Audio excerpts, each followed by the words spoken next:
देवऋषि नारद को जो वानर का मुख मिला, फिर उसका कारण क्या है? पार्वती जी, आपने बहुत सुंदर संवाद किया है, बहुत सुंदर प्रश्न किया है। उस प्रश्न का उत्तर मैं आपको देना चाहूंगा।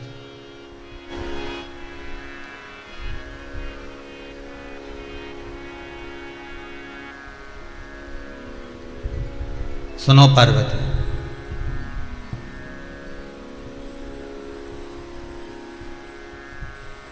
मृत्यु लोक में आने के बाद में, मानव का शरीर पाने के बाद में, इस संसार सागर में अगर मनुष्य आए, इस संसार सागर में अगर मनुष्य पहुंचे और आने के बाद में अगर कोई सदगुरु की शरणागति उसके जीवन में एक बार मिल जाए,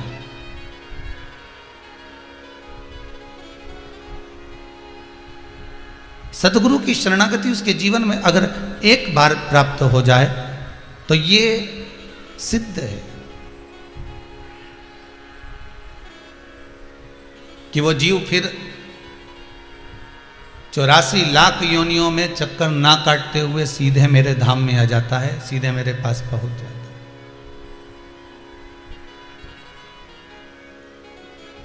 फिर उसको भटकना नहीं पड़ता।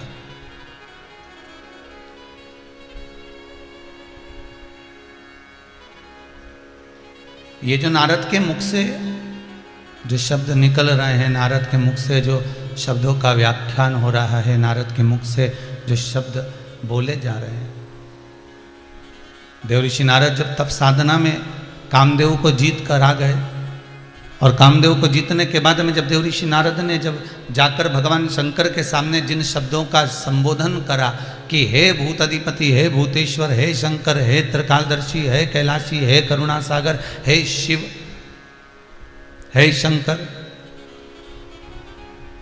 जिस काम को आप नहीं जीत पाए उस काम को मैंने जीता है। ये देवऋषि नारद भगवान शिव से कह रहे,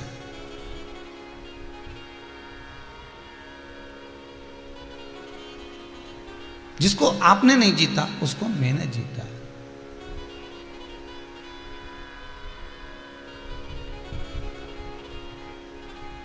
तो पार्वती जी बोली,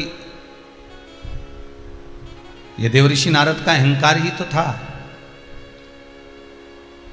ये देवऋषि नारद का अभिमानी तो है, जो इतने बड़े संबोधन कर रहा है कि जिसको आप नहीं जीत पाए उसको मैंने जीता है। शिवजी कहते हैं ये नारद का अहंकार अगर देवऋषि नारद भगवान की भक्ति में डूबा होता, या देवऋषि नारद कहीं सदगुरु की शरणागति को, अपने चरणारविंद को सदगुरु के अपने हृदय में बिठाया होता, तो यह पक्का है कि इन सभी चीज़ों से, अहंकार से वो मुक्त हो गया होता, तो अभिमान से छूट गया होता। डीले कम कर दीजिए भैया, वह अभिमान से छूट गया होता।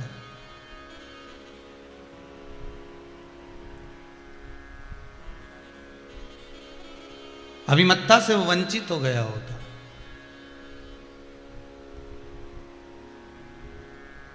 पर देवऋषि नारद का जो अभिमान है, जैसे एक और सहज भाषा में समझिएगा, आप चाय पी रहे हो,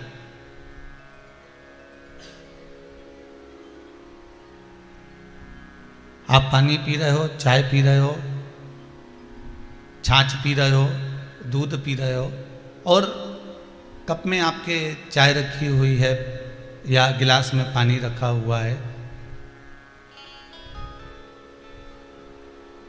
कोई सामग्री आपके पास में रखी हुई है, और कोई व्यक्ति अगर निकल कर गया और उसने आपको थोड़ा सा टल्ला मार दिया, धक्का मार दिया, थोड़ा सा हाथ का स्पर्श हो गया, थोड़ा सा छू कर चले गया और चाय झलक गई,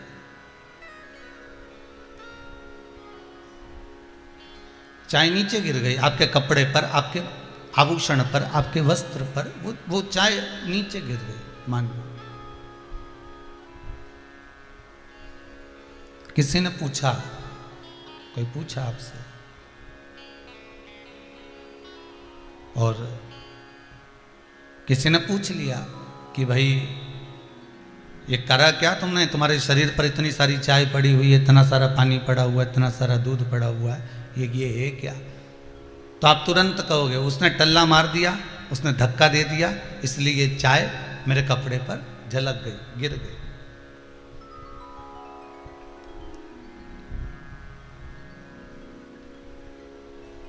शंकर भगवान पार्वती से कहते हैं कप में चाय थी, इसलिए ठोकर लगने पर, टल्ला मारने पर, धक्का देने पर वो नीचे गिर गई, झलक गई। यदि कप में चाय नहीं होती तो झलकती क्या? नहीं। नीचे गिरती क्या? नहीं।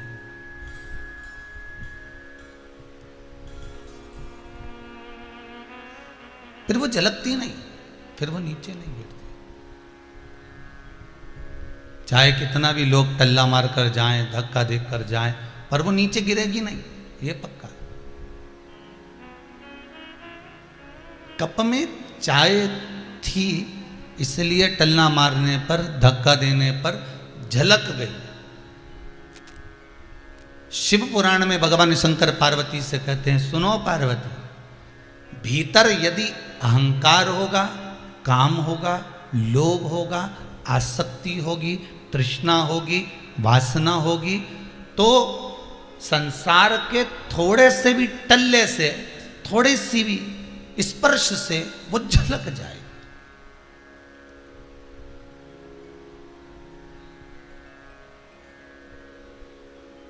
और यदि मान लो कप खाली है, यदि मान लो गिलास खाली है और उसमें कुछ है ही नहीं, तो फिर कोई कितना भी टल्ला मारे, कोई कितना भी धक्का मारे, कोई कितना भी स्पर्श कर कर जाए, कोई बाजू में से निकल कर भी चले जाए, तो वो चाय गिरेगी। उसमें है ही नहीं, पात्र में कुछ है ही नहीं, ना उसमें दूध है, ना पानी है, ना चाय है, बस उसमें चाय थी इसलिए झलकी।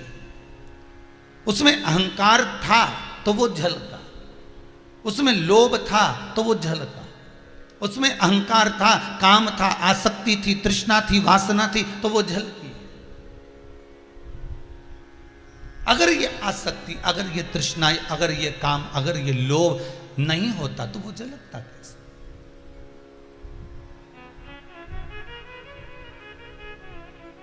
पार्वती, देवऋषि नारद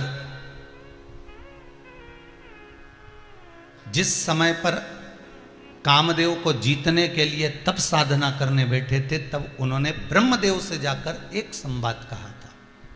महाराज, अभी तक की शिव महापुराण में अपने जितनी शिव पुराण श्रवण करी है, पिछले वर्ष की भी देख लो, इस वर्ष की भी देख लो, आगे की भी देख लो, चाहे हम जितनी भी शिव पुराण श्रवण कर रहे हैं, उसमें ये जो संवाद आया है कि देवऋषि नारद के भीतर जो अहंकार थोड़ा सा आ गया था, यह अहंकार केवल तप साधना जीतने के बाद नहीं आया, कामदेव को जीतने के बाद नहीं आया। ये देवऋषि नारद के भीतर थोड़ा सा अहंकार का बीज पहले से प्रकट हो चुका था।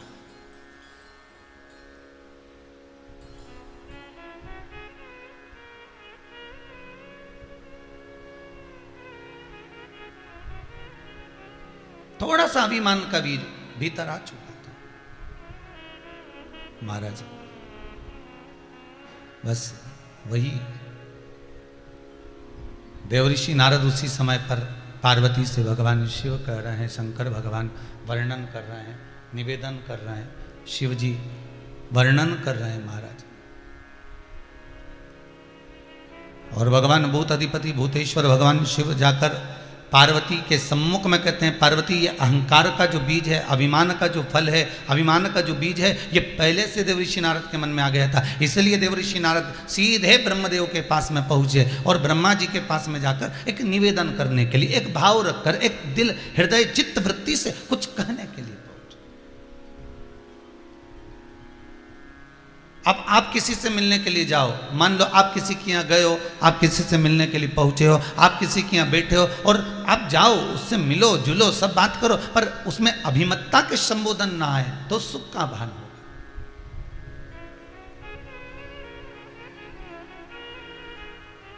अरे साहब,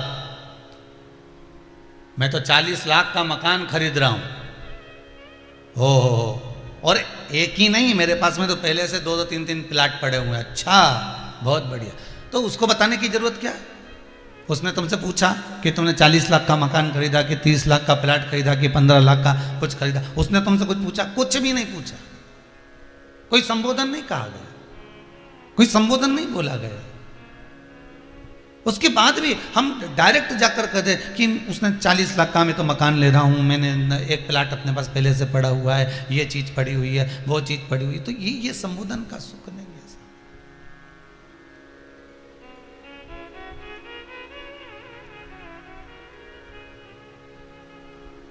ये संबोधन का आनंद नहीं है महाराज। इसको सुख नहीं कह सकते, इसको आनंद नहीं कह सकते।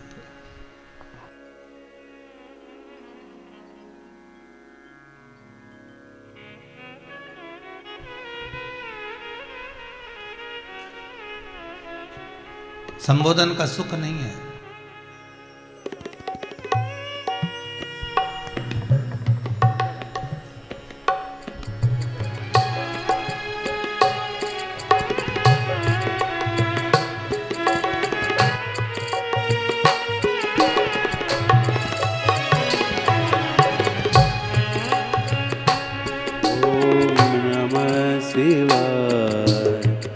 हर हर बोले नमः शिवाय। नमः शिवाय ओम नमः शिवाय। हर हर बोले ओम नमः शिवाय। नमः शिवाय ओम नमः शिवाय। हर हर बोले नमः शिवाय। नमः शिवाय ओम नमः शिवाय। नमः शिवाय ओम नमः शिवाय।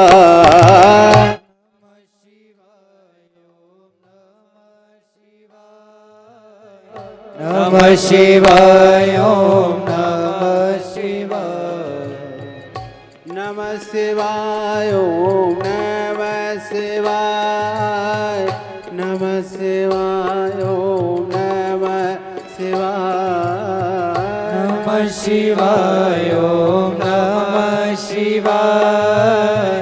नमः शिवाय ओम नमः शिवाय। नमः शिवाय ओम नमः शिवाय। नमः शिवाय ओम नमः शिवाय। नमः शिवाय ओम नमः शिवाय। नमः शिवाय ओम नमः शिवाय। देव ऋषि नारद, ये अहंकार का जो बीज है ना, ये पहले से प्रकट हो चुका। अभिमान का जो बीज है ना, ये पहले से प्रकट हो चुका है, पहले से जन्म ले चुका है। और वो अभिमान का जो बीज पहले से प्रकट हुआ है ना, ये बीज जो है ना, ये ब्रह्मदेव के सम्मुख में जाकर साक्षी। ब्रह्मा जी ने पूछा, देव ऋषि नारद कैसे आना हुआ तुम्हारा, आए कैसे हो? तो ब्रह्मा जी के सामने देव ऋषि नारद अपने पिता के सम्मुख में देव ऋषि नारद कर रहे हैं, जो संबोधन देव ऋषि नारद को नहीं करना चाहिए। आप कितना भी कमाओ, आप कितना भी धन एकत्रित कर लो, आप कितनी भी संपदा जोड़ लो, आप कितना भी वैभव बना लीजिए आपका, पर अपने माता पिता और गुरु की साक्षी में, अपने माता पिता और गुरुजन की साक्षी में कभी अपने उच्च स्वर ना निकालिए।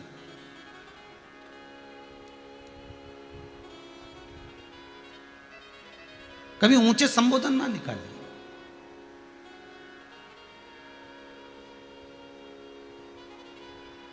माता के सामने बेटा जाकर कह दे, अरे मम्मी, अरे माता, जो पिता ने नहीं करा, जितना पिता ने नहीं कमाया उससे ज्यादा मैं कमा रहा हूं।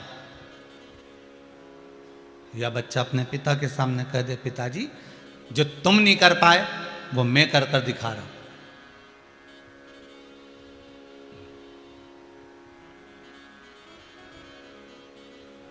या किसी सदगुरु के सामने, गुरुजन के सामने भी अगर आपने जाकर बोला और गुरु जी के सामने जाकर कह दिया, गुरुदेव जो आपने ज्ञान दिया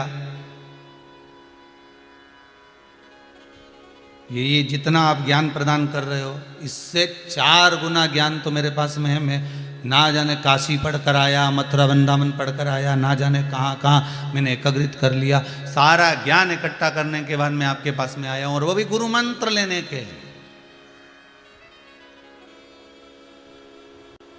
इसके सिवाय मुझे कुछ भी नहीं चाहिए आपसे, केवल गुरु मंत्र लेना है मुझे। उसके सिवाय मुझे कुछ भी नहीं चाहिए।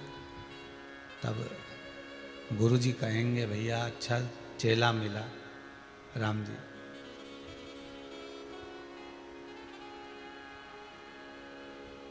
बड़ा गजब का चेला मिला। होता है एक गुरुजी का एक चेला, इतना आलसी इतना आलसी इतना आलसी,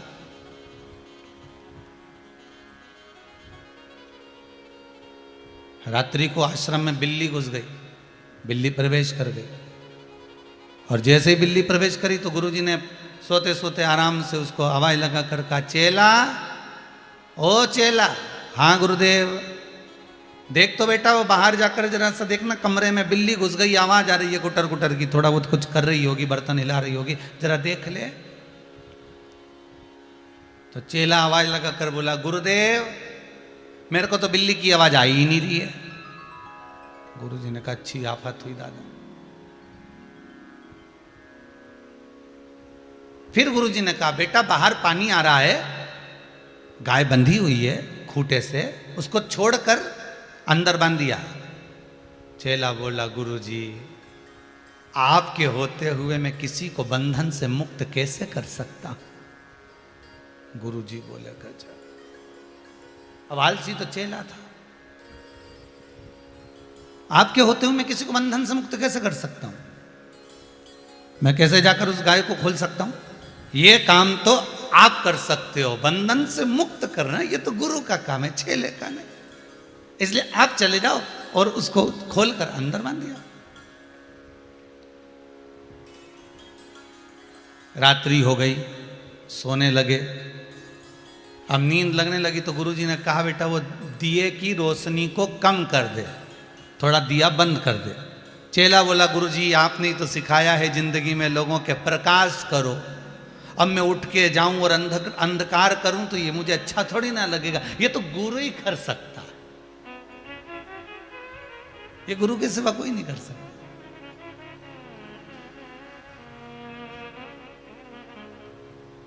अब गुरुजी के मन में आया कि बताओ कितना आलसी है, रत्ती भर का काम नहीं करे, एक रत्ती का काम नहीं करे, अब आंधे खाने का मौका। दूसरे दिन गुरुजी का एक बड़ा शिष्य आ गया, 5 किलो लड्डू लेकर आया, और 5 किलो लड्डू लेकर जैसे आया गुरुजी के चरणों में रखा।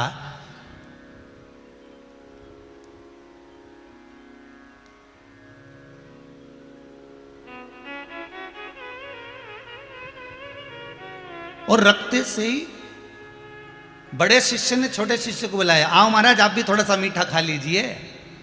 दौड़ कर आया तो गुरुजी ने कहा, नहीं नहीं नहीं, इन्होंने संकल्प लिया है आश्रम में जब तक रहेंगे दूसरे के घर का अन्न नहीं खाएंगे।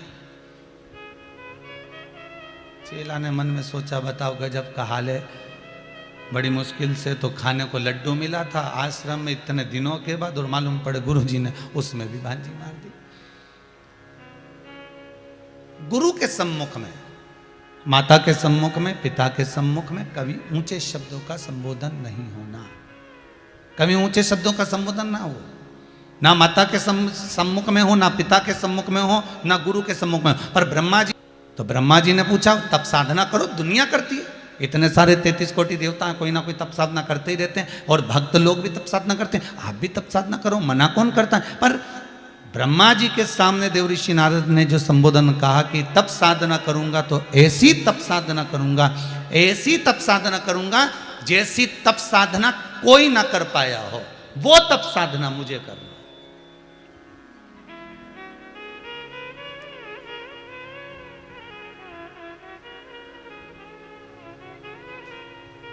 शिव महापुराण की कथा कहती है, जिस समय आपके चित्त में, आपके मन में, आपकी वृत्ति में एक बात आ जाए कि जो कोई नहीं कर पाया और किसी ने कर भी दिया तो उसका रिकॉर्ड मुझे तोड़ना है, उसका रिकॉर्ड मुझे तोड़ना है, ऐसी तप साधना मुझे करना है। शिव पुराण कहती है कि किसी को नीचा दिखाकर, किसी को छोटा दिखाकर, किसी को थोड़ा सा भी नीचा दिखाकर अगर हम किसी भजन को कर रहे हैं, किसी तप साधना को कर रहे हैं, किसी संकीर्तन को कर रहे हैं, किसी अनुमोदन को कर रहे हैं, किसी स्मरण को कर रहे हैं, तो वो हमें सुख का भान नहीं दे सकता, वो हमें आनंद की अनुभूति नहीं दे सकता। भगवान शंकर पार्वती जी से कर रहे हैं, नारद जी के मन में ये अहंकार का जो बीज है ये पहले से आ चुका था। ये तो केवल नारद ने तप कर कर साधना कर कर मेरे सम्मुख में आकर जो कहा, ये तो अहंकार का कप, अर्थात जो थोड़ा सा चाय भरी थी कप के अंदर वो झलकी है, केवल ठेक लगने से, केवल टुल्ला लगने से, केवल थोड़ा सा स्पर्श हो जाने से, थोड़ा सा धक्का लग जाने से वो चाय झलक गई। व्यक्ति के भीतर का अभिमान कब झलकता है, व्यक्ति के भीतर का अहंकार कब झलकता है?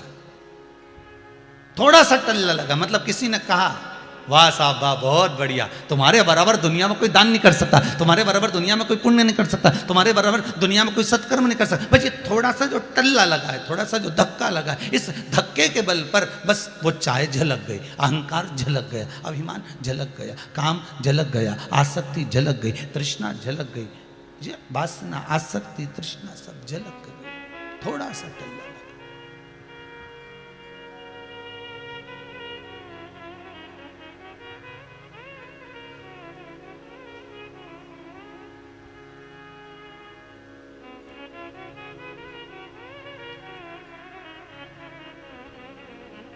भाई पहले भी कहा आज फिर कर रहे, पहले भी कहा आज फिर कर रहे। संसार के मनुष्य को यदि अभिमान आता है, संसार के मानव को यदि अहंकार आता है, तो उसको संत सदगुरु संभाल लेता है। गुरु को यदि अहंकार आए तो सदगुरु संभाल लेता है। सतगुरु को यदि अहंकार आए तो उसको देवऋषि नारद संभाल लेते हैं, और अगर देवऋषि नारद को ही अहंकार आ जाए तो उसको कौन संभालेगा? तो शिव महापुराण की कथा में पार्वती जी को शिव जी यही कह रहे हैं कि इसको कोई दूसरा नहीं संभालता, पार्वती उसको देव आदिदेव महादेव ही संभालता है।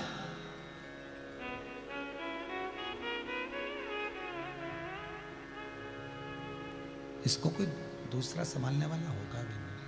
संभालेगा तो देव आदिदेव महादेव ही संभालेगा, संभालेगा तो केवल शंकर ही संभालेगा, संभालेगा तो केवल शिव ही संभालेगा।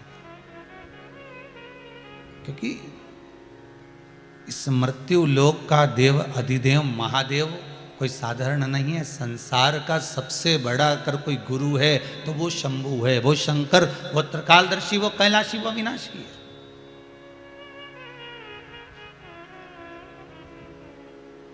पार्वती, ये नारद वंचित है गुरु मंत्र से,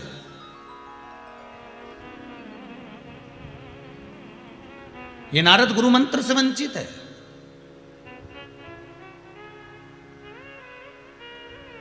और ना मानो तो हम तुमको सिद्ध कर कर बता सकते हैं कि नारद के भीतर अगर अहंकार आया है तो क्यों आया है। गर्ग संहिता में एक बात बहुत सुंदर लिखी है, गुरु अपने शिष्य को कभी नहीं बदलता।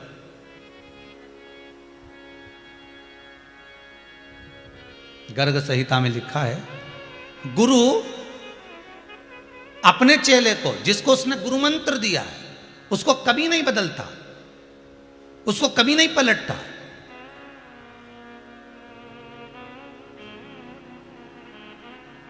कई लोग कहते हैं साहब ये गुरु मंत्र ले लेगा तो थोड़ा सा बदल जाएगा, ये गुरु मंत्र ले लेगा तो थोड़ा पलट जाएगा। गुरु, गर्ग संहिता कहती है कि गुरु अपने शिष्य को कभी नहीं बदलता, गुरु अपने चेले को कभी नहीं पलटता, उसको बदलता नहीं है, पलटता नहीं है। बस गर्ग संहिता कहती है गुरु एक काम करता है कि उसकी दृष्टि को बदल देता है, चेले को नहीं बदलता।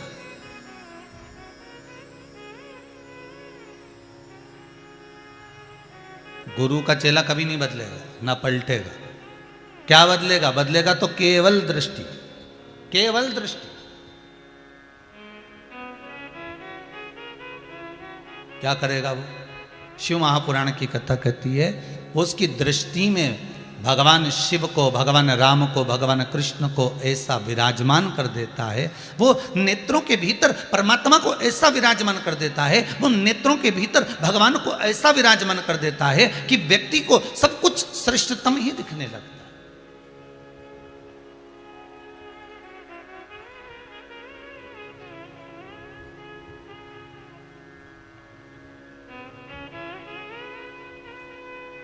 जैसे भगवान विष्णु को हर कंकर में शंकर नजर आ रहा था। प्रत्येक कंकर के अंदर भगवान विष्णु को शंकर दिखे, अर्थात दृष्टि पर चश्मा चढ़ गया शिव का। कई ऐसे होते हैं जिनको केवल राम का दर्शन होता है, कई ऐसे होते हैं जिनको कृष्ण का दर्शन होता है, कई ऐसे होते हैं जिनको भवानी का दर्शन होता है, कई ऐसे होते हैं जिनको दत्त का दर्शन होता है, कई ऐसे होते हैं जिनको गुरु का दर्शन होता है। कंकर में शंकर अगर है, कंकर में अगर शंकर नजर आ रहा है, कंकर में अगर शंकर दिख रहा है, तो उसका कारण है कि आपकी दृष्टि में शंकर है।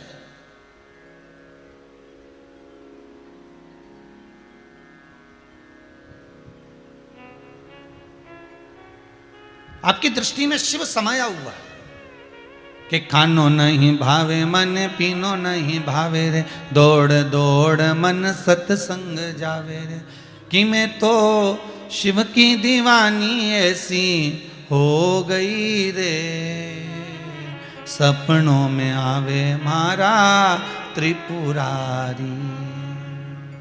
वो शिव दिखे मुझे।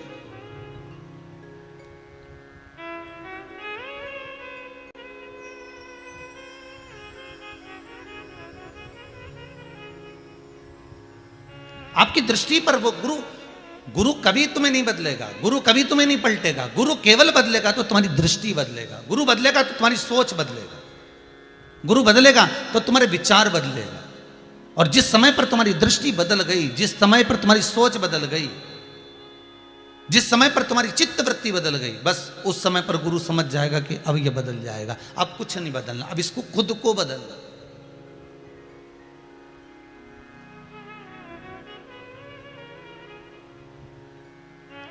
देव ऋषि नारद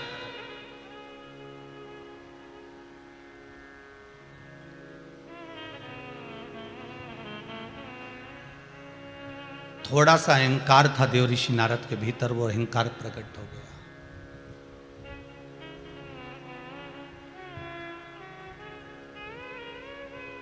एक बात आपसे कहें, जितने लोग आस्था चैनल पर कथा सुन रहे हैं,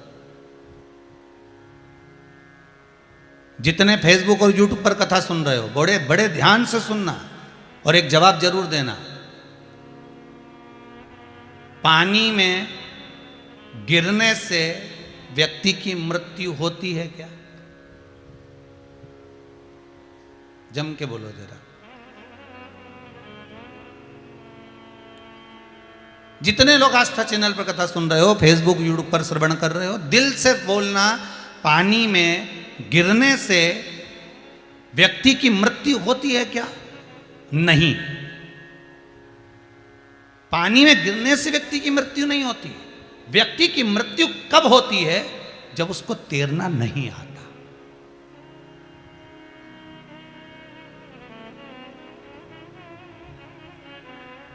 अगर व्यक्ति को तैरना आता है तो उसकी मृत्यु नहीं हो सकती, पानी कितना भी गहरा।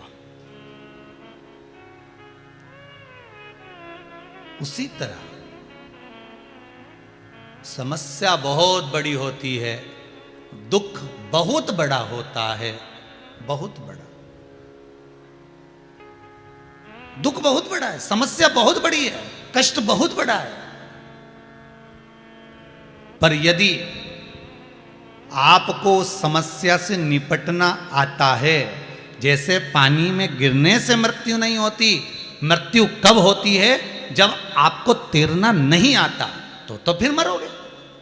समस्या बहुत बड़ी है, दुख बहुत बड़ा है, कष्ट बहुत बड़ा है, पर उस समस्या से निपटना यदि आपको आता है, आप शिव महापुराण की कथा को श्रवण करते हो, आप शंकर का अनुमोदन करते हो, आप भगवान का भजन करते हो, और आपका विश्वास अगर प्रबल है और भगवान की भक्ति में अगर आप डूबे हुए हो, तो समस्या कितनी भी बड़ी होगी, दुख कितना भी बड़ा होगा, अगर आपको निपटना आता है, उस समस्या का निवारण यदि आपको आता है, तो आपको भीतर दुख प्रवेश नहीं कर सकता, समस्या आपको घेर नहीं सकती, आप उससे बाहर निकल जाओगे, उभर जाओगे।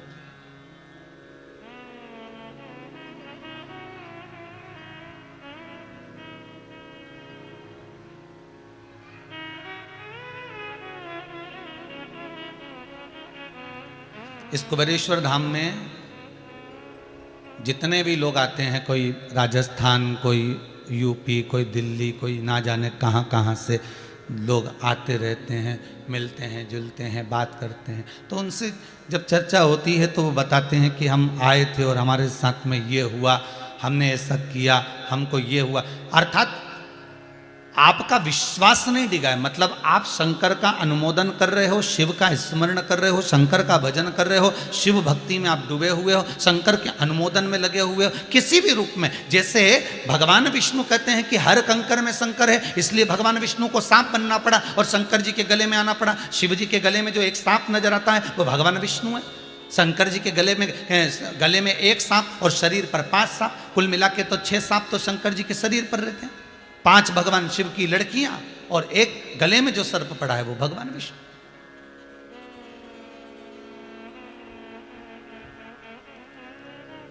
पानी में गिरने से कोई नहीं मरता, मरता जब है जब उसको तैरना नहीं आता।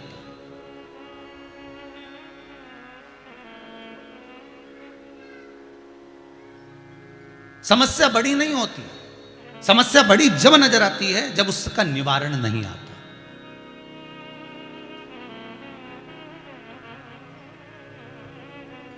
आप उस परमात्मा के नज़दीक में जब पहुंच रहे हो, आप उस परमात्मा के करीब में जब जा रहे हो, उस परमात्मा के नज़दीक में जब आप प्रवेश कर रहे हो, तो आपके भीतर ये भाव होना चाहिए कि कितनी बड़ी भी समस्या है, अगर परमात्मा खड़ा है तो फिर दुख किस बात का।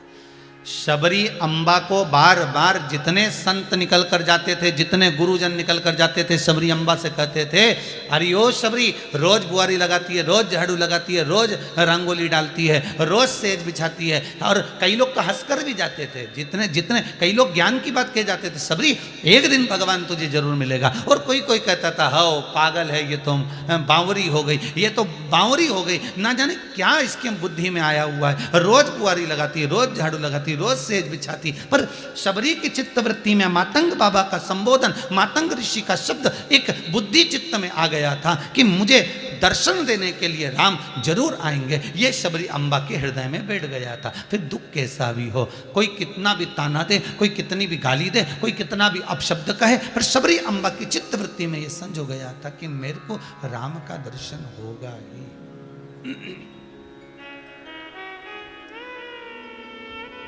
मुझे राम का दर्शन जरूर होगा, मुझे राम जरूर मिलेगा।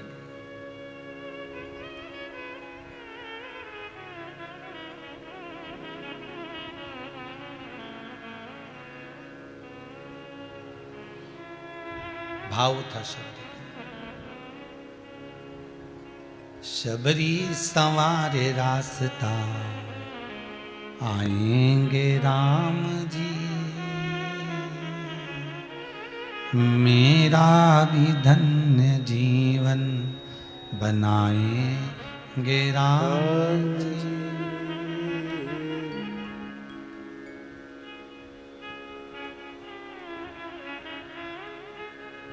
हाथों से अपने, शबरी अपने हाथ से रास्ता बुआरती है, कोई चरण में कांटा ना लगे उनके, क्योंकि जिस परमात्मा का दर्शन करने के लिए मैं बरसों से लगी हूं, अगर वो मेरे दरवाजे पर आए और उनको कष्ट हो तो ये आनंद क्या।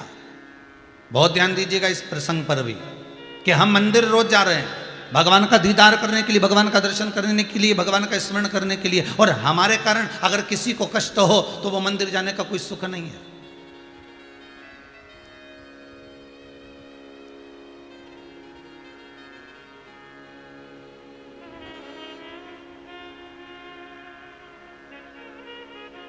एक व्यक्ति हर 15 दिन में ब्लड दान करता था। हर 15 दिन में खून देकर आता था दान में। कई लोग उसको फोन लगाकर बुलाते थे, साहब वो ब्लड की जरूरत है, दान दे दोगे क्या? हो, आ रहा हूं, अब भी आ रहा हूं, अब भी आया।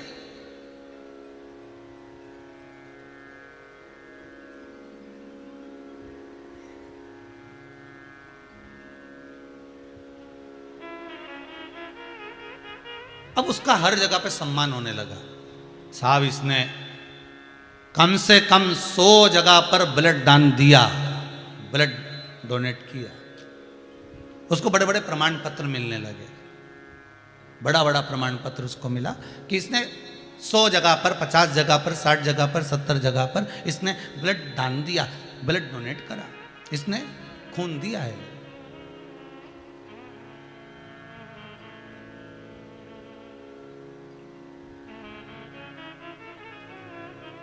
वो खून देता तो था,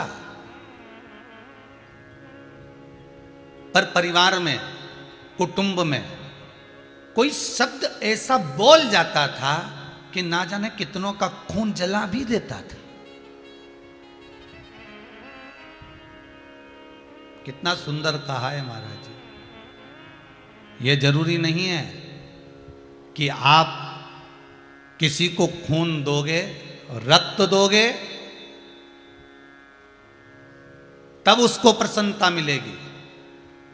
शिव महापुराण की कथा तो यहां तक कहती है कि आप अपने मुख से अगर प्रेम की वाणी बोल दोगे और उसके चेहरे पर प्रसन्नता आ गई, उसके चेहरे पर आनंद आ गया, उसके चेहरे पर स्माइल आ गई और उसका आपकी वाणी से उसका हृदय, चित्त वृत्ति प्रसन्न चित्त हो गई, तो समझ लेना कि आपने ब्लड डोनेट कर दिया, आपने खून दे दिया है उसको, आपने ब्लड दान कर दिया है उसको।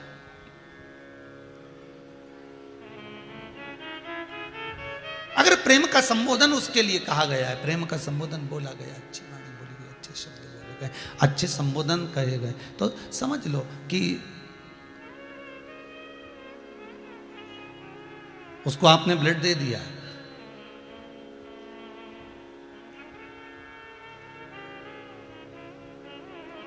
देवऋषि नारद का कोई गुरु नहीं है, इसी कारण से इसके भीतर अभिमान समाया हुआ है। अगर गुरु होता तो अभिमान नहीं होता। बहुत सुंदर वाक्य महाराज, अगर गुरु होता तो अभिमान नहीं होता। तो कई लोग ऐसा भी कहते हैं महाराज जी, कई लोगों ने तो गुरु मंत्र ले रखा है, फिर इतना अहंकार क्यों करते हैं? उसका कारण है कि यह केवल गुरु पूर्णिमा भाई गुरु जी के पास जाते हैं, बीच में गुरु जी के पास गए नहीं। फिर वही वाली बात याद कर लीजिए, गुरु धोबी शिष्य कपड़ा साबुन सिरजनहार, सतसंग शिला पर धोइए निक से रंगा पार। अर्थात गुरु के पास जाते रहने पर, गुरु के पास में पहुंचते रहने पर गुरु उसको साफ निर्मल कर देता है, गुरु उसको क्लीन कर देता है, साफ कर देता है।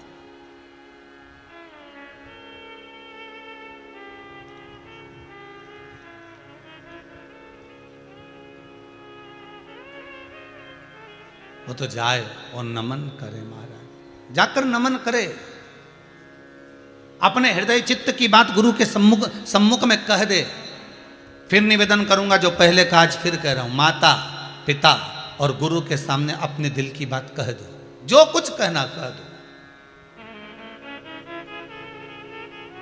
मेरे शंभू के पास, मेरे शंकर के मंदिर में जब जाओ, एकांत में जब शंकर मिल जाए, एकांत में जब शिव का शिवलिंग सम्मुख में तुम्हारे हो, एकांत में बैठकर उसको अपने दिल की बात कह दीजिए, अपने हृदय की बात कह।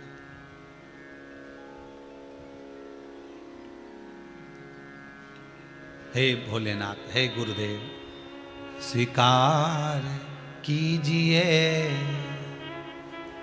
वंदना मेरी,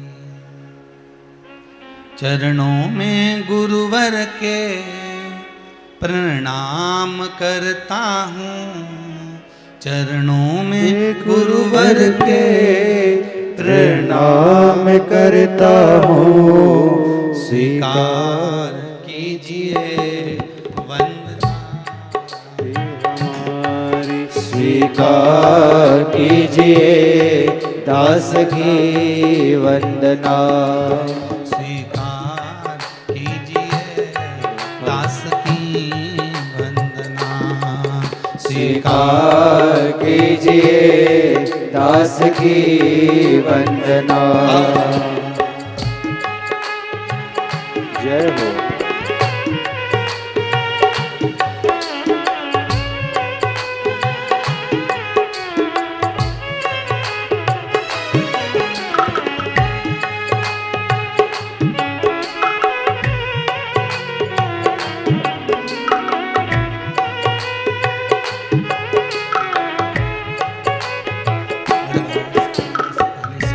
सत्संग का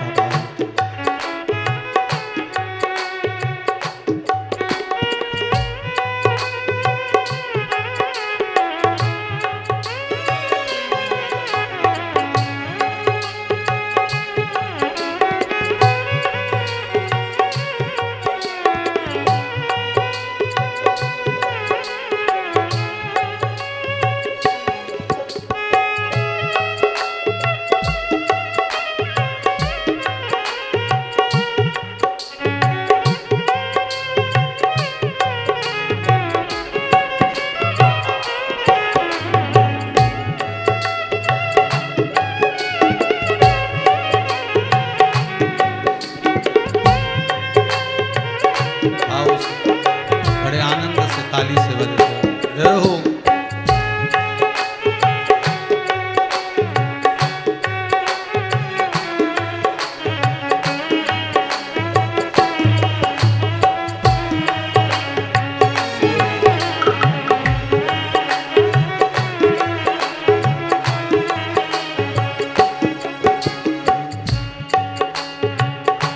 गुरु जी आप दयालु है दयावान है। गुरु जी आप दयालु है दयावान है। करते रहते सदा हम पे एहसान है। करते रहते सदा हम पे एहसान है। भूल क्षमा कर देते हैं और अपनी शरण में लेते हैं। भूल क्षमा कर देते हैं और अपनी शरण में लेते हैं। स्वीकार कीजिए दास की वंदना। स्वीकार कीजिए दास की वंदना।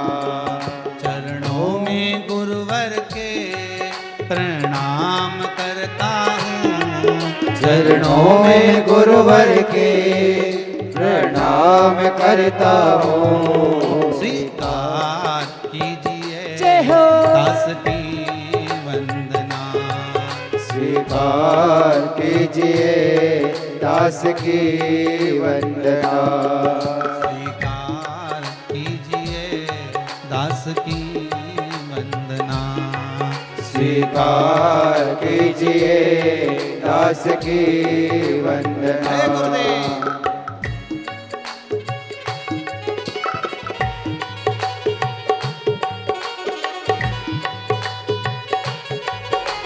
हरि बोल।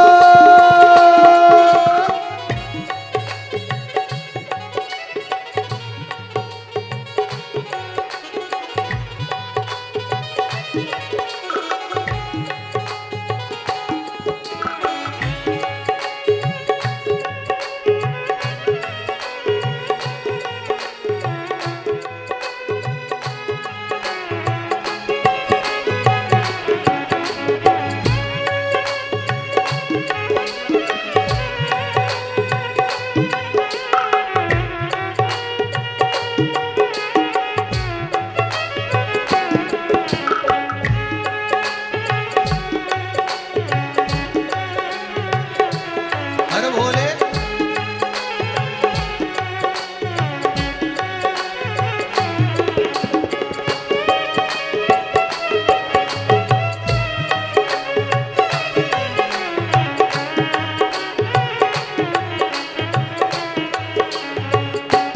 हम तो भटक रहे थे अंधकार में। हम तो भटक रहे थे अंधकार में। कोई मंजिल नहीं थी संसार संसार में। कोई मंजिल नहीं थी संसार में। प्रेम का दीपक जला दिया, हमें धर्म का मार्ग दिखा दिया।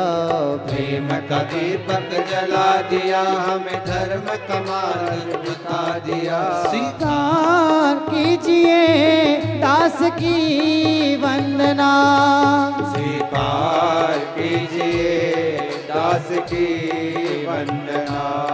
स्वीकार कीजिए दास की वंदना। स्वीकार कीजिए दास की वंदना। चरणों में गुरुवर के प्रणाम करता हूँ। चरणों में गुरुवर के प्रणाम करता हूँ। स्वीकार कीजिए हे हो। दास की वंदना। स्वीकार कीजिए दास की वंदना। स्वीकार कीजिए दास की वंदना। स्वीकार कीजिए दास की वंदना। शिव कथा कहती है देव ऋषि नारद ने ब्रह्मदेव के पास में जाकर जो संबोधन कहे वो ठीक नहीं कहे।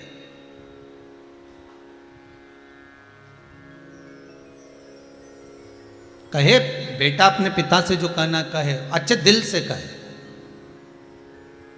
पर कोई संबोधन ऐसा ना कहे जिससे किसी का दिल दुखे।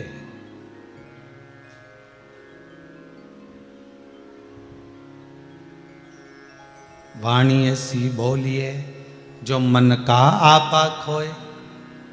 पर आज के जमाने में वाणी ऐसी बोलिए जो जम के झगड़ा होए, पर उससे मत बोलिए जो तुमसे तगड़ा होए। भाई आज के जमाने में लोग वाणी भी बोले तो अच्छी बोलो ना, प्रेम की वाणी बोलो, ए जी ओ जी। जब माताओं को कोई काम रहता कितनी सुंदर वाणी बोलती है, ए जी। जैसे ही बोले ए जी तो तुरंत खसक लो जी, नहीं तो 500 गया जी है। फिर वो 500 आने वाला भी नहीं है, जो गया है वो वापिस नहीं आने वाला। प्रेम की वाणी बोलिए।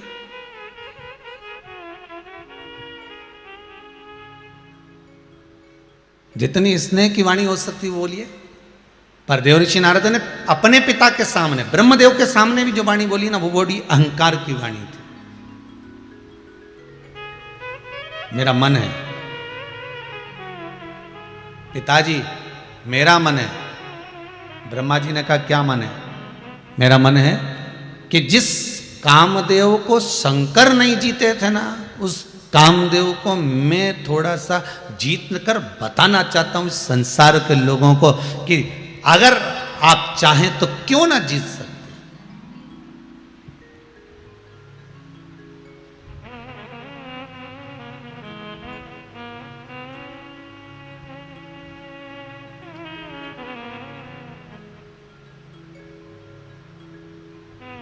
ब्रह्मा जी चाहते ना तो देवऋषि नारद से कह सकते थे, सुन सबसे पहले जा और गुरु मंत्र लेकर आ, क्योंकि गुरु मंत्र ले लेगा ना तो थोड़ा सा अहंकार तेरा कम हो जाएगा। ब्रह्मा जी ने नहीं कहा। ब्रह्मा जी तो सीधे भगवान विष्णु के पास पहुंच गए। नारायण प्रभु। भगवान विष्णु बोले क्या बात है ब्रह्मदेव, कैसे आना हुआ, क्यों आए हो, कैसे आना हुआ है आपका, किस कारण से आए हो? तब प्रभु बात इतनी सी है कि मुझे मेरे पुत्र का अहंकार नीचे गिराना है।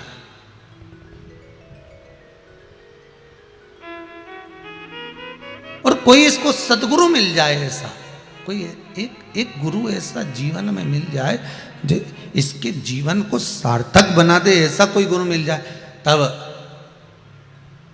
ठीक है। भगवान विष्णु ने कहा कल ही लो, और भगवान विष्णु ने एक सभा बुलाई। भगवान विष्णु ने एक सभा बुलवाई, सारे 33 कोटि देवताओं को बुलवाया।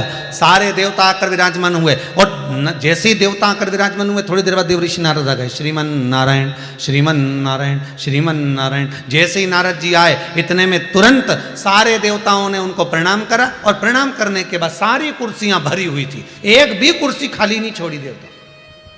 कुर्सी भी उतनी लगवाई जितने देवता थे, उसके सिवा कोई कुर्सी नहीं।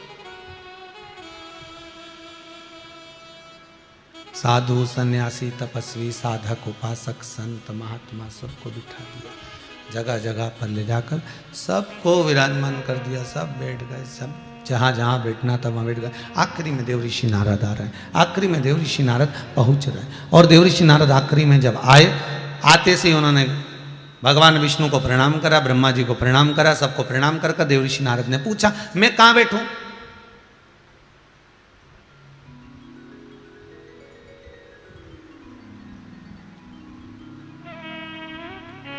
आज्ञा करो मैं कहां बैठूं? कोई नहीं बोला, क्योंकि देव ऋषि नारद से आफत कौन बोल ले? कोई नहीं बोला कहां बैठो। इतने में ब्रह्मा जी ने कह दिया नारद तुम बहुत लेट आए हो, इसलिए काम करो सामने जमीन पर आसन बिछाओ और बैठ जाओ। सारे लोग सिंहासन पर, सारे लोग कुर्सियों पर बैठे थे और देव ऋषि नारद को जमीन पर बिठा दिया। एक आसन बिछाकर देव ऋषि नारद उस जमीन पर बैठ गए। एक आसन को लगाया और देव ऋषि नारद उस जमीन पर विराजमान हो गए। बस आसन लगाया और बैठ गए।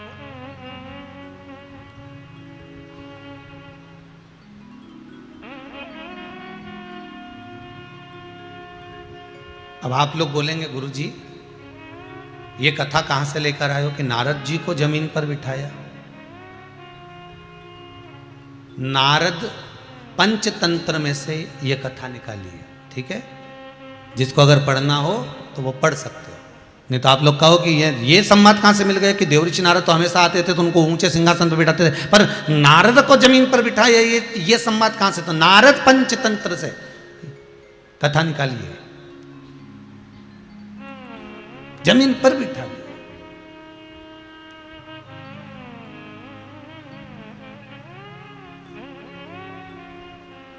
अब नारद जी के तो कांटे से खून नहीं, नारद जी के तो मन में, वृत्ति में, चित्त में ये बात तो राजी नहीं हो रही नारद जी के कि भाई मुझे जमीन पर बिठाया।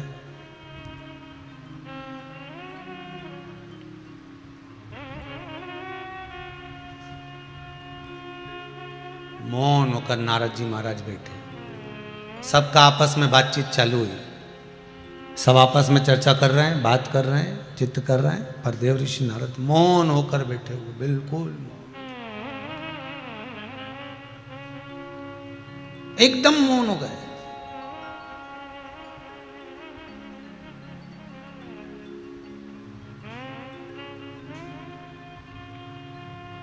दुनिया का सबसे बड़ा आभूषण है मौन रहना।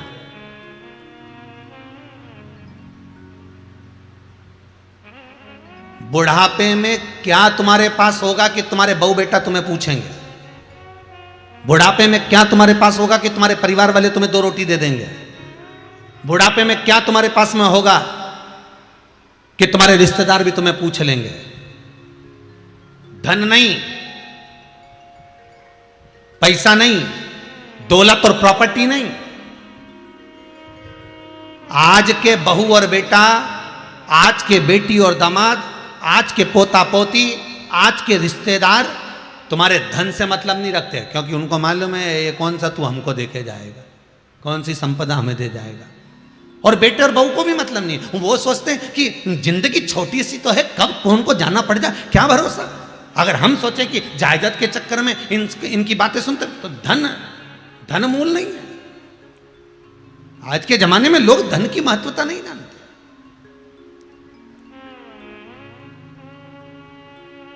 क्या तुम्हारे पास में हो कि तुम्हारे बहू बेटा भी तुम्हें सम्मान दे? क्या तुम्हारे पास में हो कि तुम्हारे रिश्तेदार भी तुम्हारा सम्मान दे? क्या तुम्हारे पास में हो कि तुम्हारे कुटुंब वाले, मोहल्ले वाले, परिवार वाले, समाज वाले तुम्हारा सम्मान करें? क्या होना चाहिए? तो बुढ़ापे का परम आभूषण है मौन रहना। बुढ़ापे का परम आभूषण है चुप रहना और मीठी वाणी बोलना। अब तुम्हारे पास धन तो बहुत सारा है, तुम नौकर भी रख लिए 15 और रोज किसी को गाली दो, नौकर भग जाए, फिर अगला ढूंढ के लाओ, फिर गाली दो ने फिर भग जाए, फिर ढूंढ के लाओ, फिर गाली दो ने फिर भग जाए, तो धन का कोई मीत नहीं है। उनको तो मीठी वाणी चाहिए, उनको मौन चाहिए, उनको चुप चाहिए। जितना जितना अवस्था बढ़ती चली जाती है, जितनी जितनी अवस्था आगे बढ़ती चली जाती है, शास्त्र कहता है उतना चुप रहने की आदत डाल लेना चाहिए कि अब हमको नहीं बोलना। क्यों? हम बोलेंगे और बहू को बुरा लगेगा, हम बोलेंगे बेटे को बुरा लगेगा, वो कुछ भी करेंगे और हम अगर मना भी करेंगे और वो मानने वाले तो है नहीं। इसलिए बोलकर क्यों बुरे हो, इसलिए क्या किसको रोइए, चादर तान के सोइए। आग लगे बस्ती में, अपन रहो मस्ती में। क्या करना अपन को बोलकर, ठीक है, बहुत बढ़िया बेटा। अच्छा, कई कई लोग कहते भी माताओं के मन में कभी कभी आ ही जाता है, हमने बड़ी मुश्किल से जोड़ जोड़ के इकट्ठा करा, कल की आई सब चूना लगाए जा रही है। हमने बड़ी मुश्किल से जोड़ जोड़ के रखा, कल की आई सब बर्बाद करती जा रही। कई लोगों के मन में ये भाव आता है। अच्छा, ईमानदारी से बोलो री जी हो, तुम्हारे मन में आज तो ये आ गया कि कल की आई सब बेकार करे जा रही, फेंके जा रही, सब्जी इतनी सारी बना रही, रोटी इतनी सारी बना रही, सब फेंके जा रही, सब फेंके जा रही, और तुम बोले जा रही और वो सुने जा रही और तुम्हारी बात को मानने नहीं कर रही, तो फिर क्यों बोलो। तुम भी एक काम करो ना, 2-4 रोटी जरा ज्यादा बनाओ, गाय को देकर आ जाओ। जब, और बहू कब तक छोड़ती है, जब तक सास जोड़ती है। जिस दिन सास ने छोड़ना चालू करा, उस दिन बहू ने जोड़ना चालू करा। फिर बहू को लगेगा मेरा पति कमा कमा के मर जा रहा और डुकरिया लुटाए जा रही, तब बहू को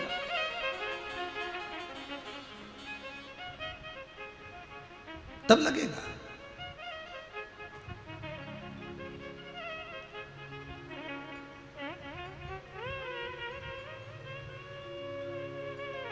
महाराज, मौन सबसे बड़ा आभूषण। चुप रहिए। जिस समय पर क्रोध आए थोड़ी देर शांत हो जाओ, चुप हो जाओ। जिस समय पर तुम किसी से झगड़ा करने जा रहे हो, 15 मिनट और घर में आकर बैठ जाओ और कह देना 15 मिनट बाद तेरे पांव तोड़ दूंगा, रुक जा भैया। और 15 मिनट आराम से बैठो, थोड़ी देर शिव महापुराण की कथा सुन लो, थोड़ी देर बैठ आनंद से पत्नी के साथ, बच्चों के साथ खूब प्रेम से खूब अच्छी अच्छी बात कर लो। उसके बाद फिर झगड़ा करने जाओ, झगड़ा हो जाएगा।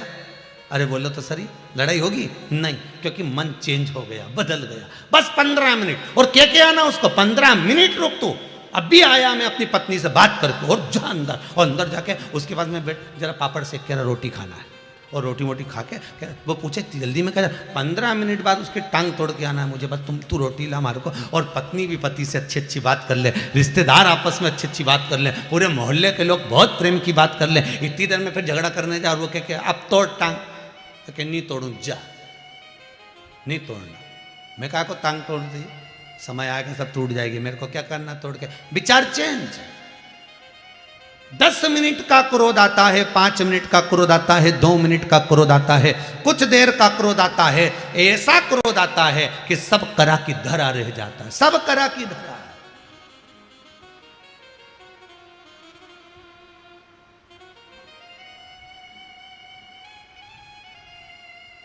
आज कोई आए थे और वो बोल रहे थे, गुरुदेव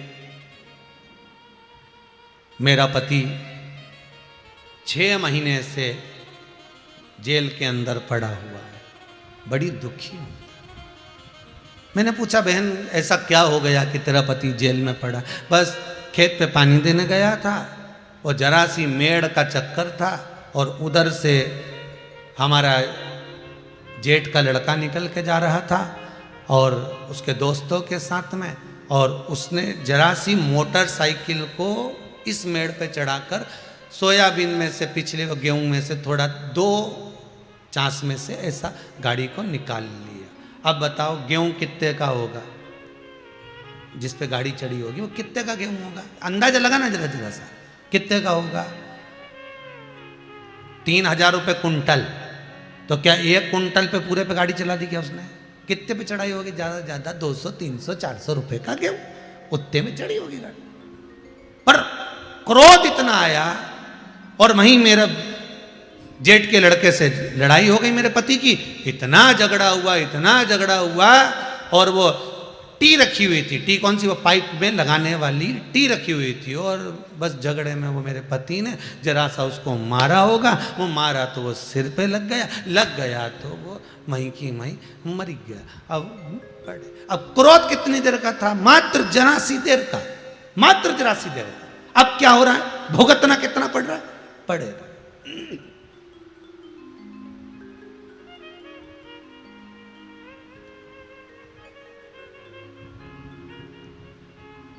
को चाकू मारा, कितनी देर लगी? अरे बोले तो जम के, कितनी देर लगी? 5 मिनट, 10 मिनट, 15 मिनट। भोगना कितना पड़ा? दंड कितना भोग रहे हो? पहले ले जाकर जेल में बंद करा, बंद करने के बाद केस चलता रहा, केस चलने के बाद निर्णय आया 10 साल के लिए इसको आजीवन कारावास के इसको पटक, तो तेरा अकेले को दंड नहीं मिला, पूरे परिवार को दंड मिला। वो भी तड़प रहे तुझसे मिलने के लिए, वो भी तरस रहे और तू भी तरस। जरा सी देर का चाकू मारा, जरा सी देर का कुछ काम कर दिया, भोगना कितना पड़ा, कितना। यही जीवन है। व्यक्ति जरा सा कर्म पूरा करता है, जरा सा झूठ बोलता है, छल करता है, प्रपंच करता है, बेईमानी करता है, जरा सा काम बुरा करता है, भोगना कितना पड़ता है वो तो देखो। चाकू तो जरा सा मारा, भोगना कितना पड़ा? 10-20 साल। उसी तरह कर्म हमने बेकार करा, भोगना कितना पड़ा? संसार सागर में आकर 84 लाख योनियां ऐसे ही नहीं मिल गई है, केवल कर्म को भोगने के लिए मिली है। भोगो, जो करा है उसको भोगना पड़ेगा।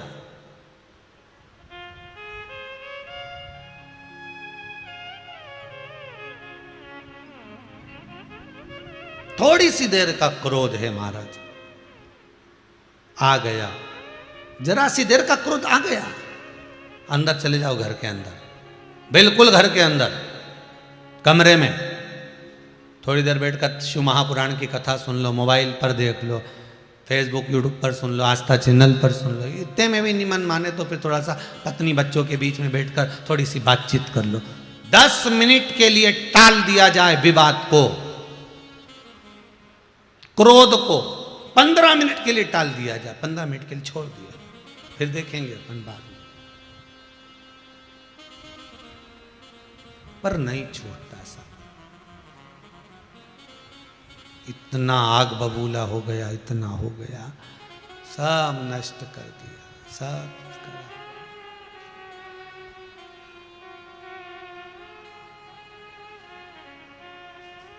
बस वो नष्टता की ओर। देवऋषि नारद को देखकर ब्रह्मा जी यही विचार कर रहे हैं कि बहुत अच्छा है देवऋषि नारद। नारद पुराण में 22,000 श्लोक है। कितने श्लोक हैं? 22,000 श्लोक। शिव पुराण कहती है कि देवऋषि नारद का जब तक गुरु नहीं था तब तक देवऋषि नारद अभिमान में थोड़े से आ गए थे, पर जिस समय देवऋषि नारद को कोई सदगुरु मिल गया तब देवऋषि नारद की चित्त वृत्ति बुद्धि भगवान में ऐसी लग गई थी कि देवऋषि नारद को कुछ सुहाता ही नहीं था, कुछ नहीं सुहा। भटक रहा है देवऋषि नारद, घूम रहा है। बिठा दिया, नारद पंचामृत कहती है, पंचतंत्र कहती है, बिठाया जमीन पर। सारे देवता ऊपर बैठे तो नारद जी आसन लगाकर जमीन पर बैठे थे। कितनी विचित्र बात है, कितना विचित्र दृश्य होगा, कभी सोचिएगा। कितना विचित्र दृश्य होगा, सब सिंहासन पर, सब कुर्सी पर। अरे वो भी जाने दो, तुम तो और सरल भाषा में देख लो। तुम्हारे परिवार में तुम्हारे रिश्तेदारों क्या शादी हो रही है, सबके लिए सोफा सेट लगा है, सबके लिए कुर्सी लगी है, और तुम आए, सारी कुर्सियां भरी हुई थी, तुम कहाँ बैठोगे? किसी से पूछा, ए मासी जी, मामा जी, मैं कहाँ बैठूं? और मामा जी बोलते, काम कर, ये बाजू में थोड़ा सा सरका के और यहाँ कुर्सी के नीचे आराम से तू यहाँ बैठ जा। अब जिसको तुमने बिठाया उसको गुस्सा आया कि नहीं आया? बताओ। खुद तो सोफा पे, खुद तो कुर्सी पर, खुद तो बढ़िया चकाचक पलंग पर बैठा, और हमको कहाँ बिठा रहा? नीचे। ठीक है, अब उसके मन में आ तो गई ये बात, अब उसने संजो के भी रख ली। अब उसके यहाँ कोई कार्यक्रम हुआ और वो कुर्सी पे बैठी थी, और इतने में मामा जी आ गए, और मामा जी बोले भांजी से अब मैं कहाँ बैठूं? तो भांजी बोले थोड़ा सा सर का बैठ जा नीचे।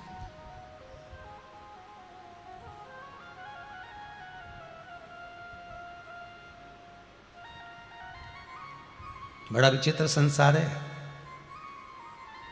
जो बोगे वही काटोगे, जो दोगे वही पाओगे।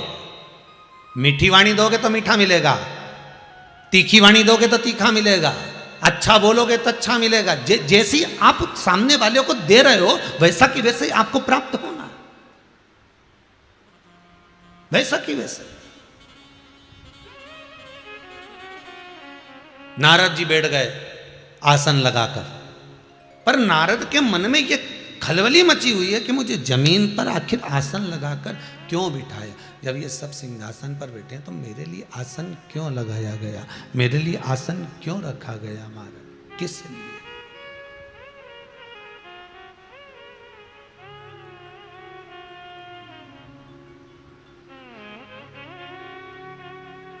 नहीं माने तो पूछ लिया कारण क्या है,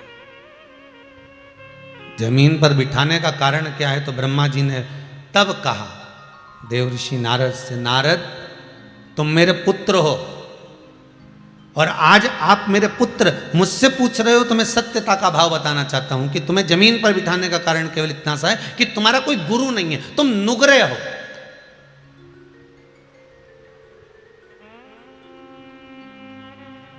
तुमने किसी से गुरु मंत्र नहीं लिया।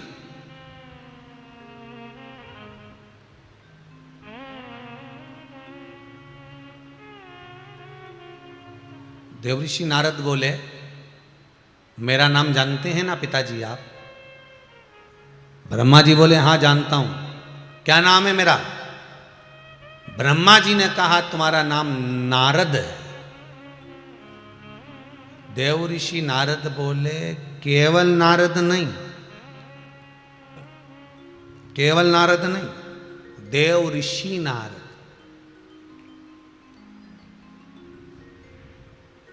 अब माता पिता के आगे संबोधन देने की क्या जरूरत है? केवल मुझे एक नाम से मत बोलो कि मेरा नाम आकाश है या मेरा नाम आलोक है या मेरा नाम अभिषेक है या मेरा नाम विमलेश है या मेरा नाम ये है। इसके आगे मेरा संबोधन लगाओ डॉक्टर, डॉक्टर कहो डॉक्टर, क्योंकि मैं डॉक्टर हूं। तो इतने में अंदर से जो माँ निकल कर आती है ना मम्मी, और वो आते से ही बोलती है, एक ही दिया नहीं तो डा इधर जाएगा ना टा उधर जाएगा।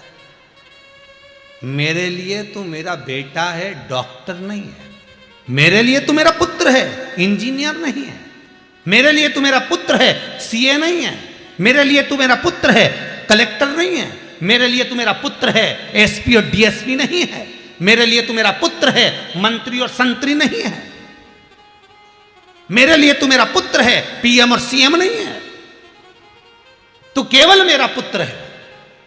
और माता के सामने कोई संबोधन नहीं होता साहब, कि बेटा कितने भी बड़े पद पर बैठ जाए। पिता के सामने कोई संबोधन नहीं होता, बेटा कितने भी बड़े संबोधन पर, कितने बड़े पद पर बैठ जाए। गुरु के सामने कोई संबोधन नहीं होता कि आपके पास में कितनी सत्ता है, कितनी जमीन, कितनी जायदाद, कितना धन, कितना वैभव और कितना सामान है। गुरु को मतलब नहीं है साहब। तुम्हारे पास में कितनी गाड़ियां हैं, गुरु को मतलब नहीं। तुम्हारी कितनी बसें चल रही हैं, गुरु को मतलब नहीं। तुम्हारे कितने टाकीज चल रहा है, गुरु को मतलब नहीं है। अगर असली संत होगा, सदगुरु होगा, उसको कोई मतलब नहीं कि तुम्हारे पास क्या है। गुरु तो ये देखता है कि गाड़ी से मतलब नहीं, गुरु ये देखता है कि भजन कितना है, स्मरण कितना है, नाम जाप कितना है, नाम कीर्तन कितना है, कितनी भक्ति करता है, कितनी देर भगवान का भजन करता है, कितनी बार मंदिर में जाकर आसन लगाकर बैठता है, कितनी देर बैठकर शिव का अनुमोदन करता है, कितनी देर बैठकर शंकर को जल चढ़ाता है। गुरु ये देखता है। गुरु ये नहीं देखता गाड़ी कितनी, बंगला कितना। साहब जब लोग आते हैं ना गुरु जी के सामने तो बड़ा बड़ा संबोधन देते, साहब ये उनके पिए हैं, अच्छा बहुत बढ़िया साहब, इनकी इतनी गाड़ियां, ओहो इनकी इतनी दुकानें, ओहो इनका ये है। गुरु का क्या करना है? तुमने कौन सा गुरु जी को गाड़ी दे दी, तुमने कौन सा गुरु जी को अंबारियां दे दी। गुरु का मतलब नहीं। गुरु तो यह जानना चाहता है कि इसका भजन कितना है।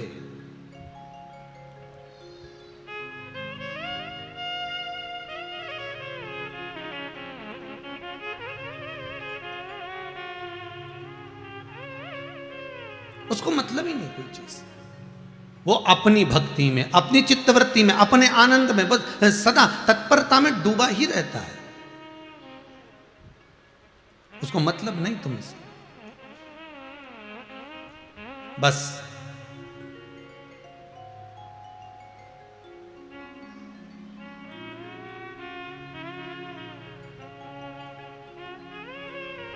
देवऋषि नारद का ये अहंकार 33 कोटि देवताओं को दिख गया। नारद पंचतंत्र कर रहा। और एक बात बहुत ध्यान दीजिएगा महाराज, कितना सुंदर संवाद है कि देव ऋषि नारद को जब गुरु मिल गए थे और मिलने के बाद में देव ऋषि नारद ने जो ज्ञान प्राप्त करा था, तो उसकी नारद जी महाराज की जो ज्योतिषी गुरु के पास में जो चालू हुई, भारत की भूमि के जितने ज्योतिष शास्त्री हैं, भारत की भूमि के जितने ज्योतिषी करने वाले हैं, ये इन सबके लिए नारद गुरु है, क्योंकि नारद के बराबर कोई नहीं हो सकता। सबसे बड़ा ज्योतिष शास्त्र नारद जी महाराज से ही प्राप्त हुआ, सबसे बड़ा ज्योतिष शास्त्र।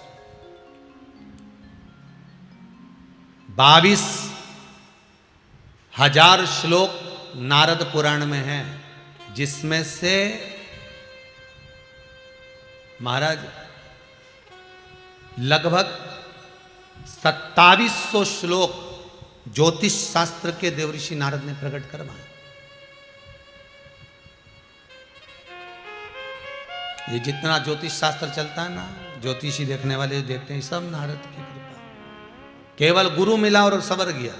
गुरु का काम ही यही है कि पत्थर को चमका दे, बस वो कांच के टुकड़े को चमका कर रख दे, वो गुरु है। देव ऋषि नारद ने कहा, पिताजी आप मुझे केवल नारद कह रहे हो। तो ब्रह्मा जी ने पूछा, और क्या बोलूं, बता दे तू। तो नारद जी बोले कि आप मुझे केवल नारद बोल रहे हो? हाँ, अब तू बता क्या चाहता है। तो कि आप केवल नारद ना बोलिए, मुझे बस एक बात और याद रख लो कि मेरा नाम देव ऋषि नारद है, मैं देव ऋषि हूं।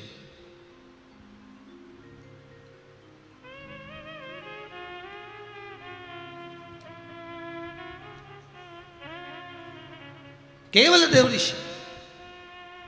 और जितने यहां पर बैठे हैं 33 कोटि देवता, ये मेरा सम्मान करते हैं, आदर करते हैं, देव ऋषि नारद के कर पुकारते हैं।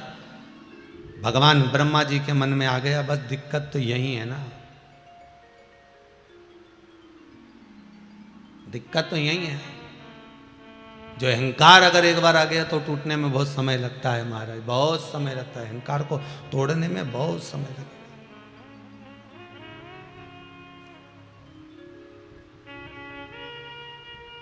बहुत समय।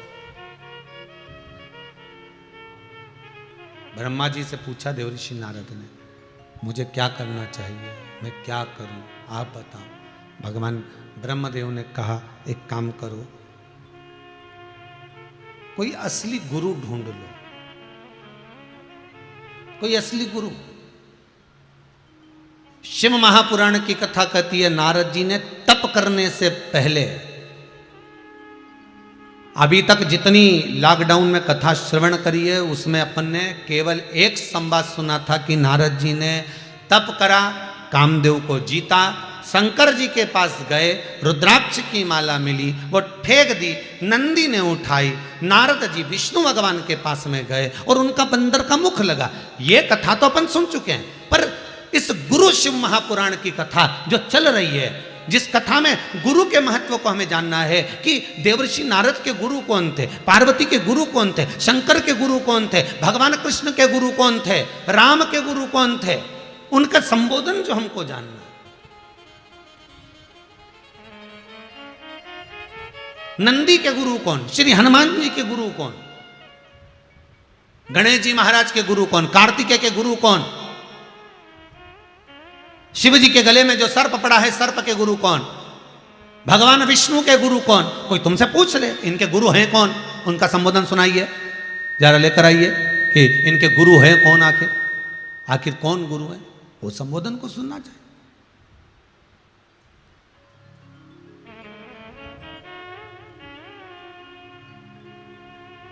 महाराज बस वही बात को ध्यान में रखा जाए, वही संबोधन को ध्यान में रखा जाए।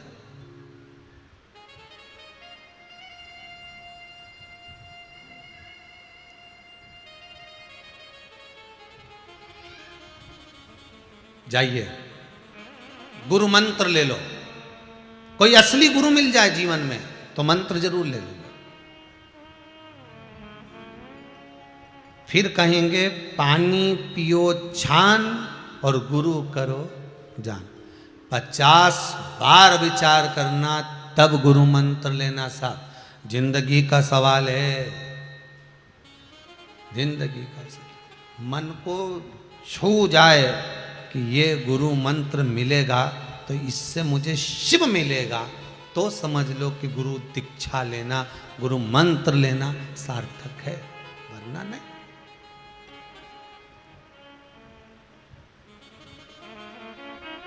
वो भी असली मिले, असली गुरु। और असली गुरु आज के जमाने में लोगों को असली घी नहीं मिले तो गुरु कहां से मिलेगा? यहां तो किसी से कह दो साहब हमको 5 किलो असली घी चाहिए, जितना का भाव हो लगा उतना का लेके आएंगे हम, परंतु हमको असली चाहिए। तो भी असली ढूंढने जाओ तो भी उसमें कहीं ना कहीं तो मिलावट हो ही जाए। असली घी नहीं मिले तो गुरु कहाँ से मिलेगा? होता है एक भैरू जी का ओटला, वहाँ पर बहुत सारे इतने बड़े बड़े पत्थर रखे, सब पे सिंदूर पूता, सब पे बरक लगी, सब पे माला चढ़ी। किसी ने पूछा, पढ़ा लिखा लड़का आया, उसने अपने पिताजी से पूछा, पिताजी बोले बोल बेटा ये कौन सा ओटला है, ये पेड़ के नीचे इतने सारे पत्थर, इस पे सिंदूर पुता, ये कौन है? तो पिताजी बोले बेटा ये अपने गांव के भैरू जी हैं। भैरू? हाँ, चलो प्रणाम करो। बेटे ने प्रणाम कर लिया। फिर बेटे ने प्रश्न किया, पिताजी इतने साले भैरू रखे हैं, सब पे सिंदूर पुता है, सब पे माला चढ़ी है, सब पे बरक लगी है, इसमें असली भैरू कौन सा है? पिताजी भी सिर खुजाने लगे, इसमें असली कौन सा है? इतने बड़े बड़े बड़े बड़े पत्थर रखे हैं, सब पे सिंदूर पुता है, सब पे बरक लगा है, असली भैरू कौन सा? तो पिताजी बोले बेटा हमको तो नहीं मालूम, हमने जब से देखा नहीं इतना सारा भैरू देखा, पूरे पेड़ के नीचे इतने सारे होटले पे जो रखे नहीं, ढेर सारा भैरू रखे।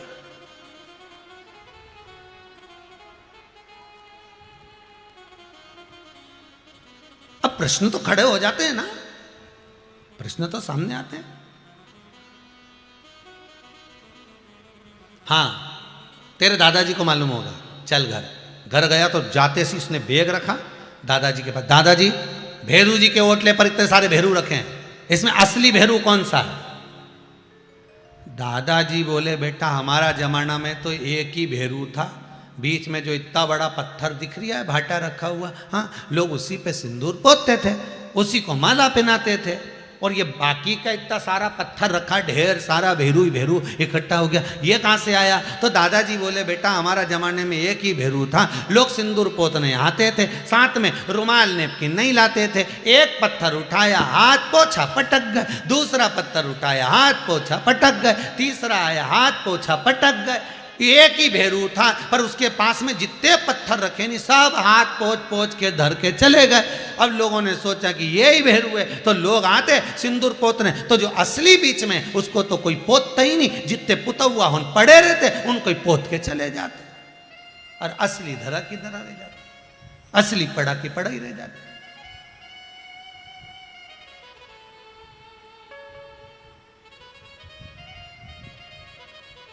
असली भैरू कौन सा है?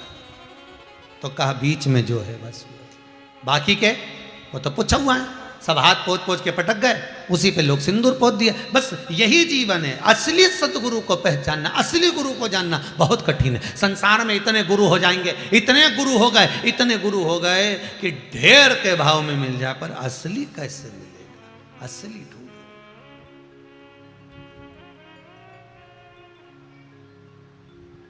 असली गुरु कैसे मिले?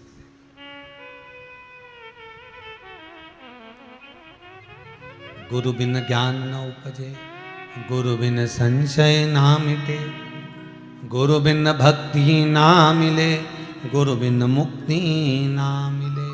असली गुरु को छांटा जाए, असली गुरु को प्राप्त किया जाए, तब सुख का भानपन हो सकता है।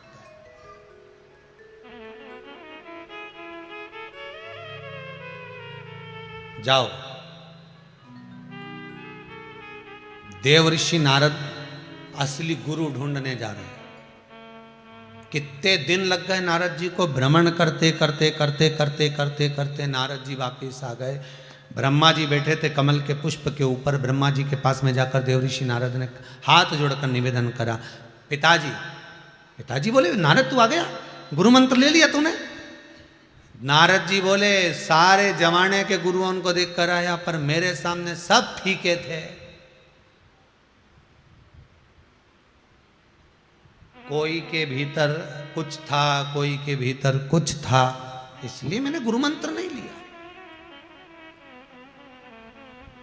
यही तो अभिमतता है।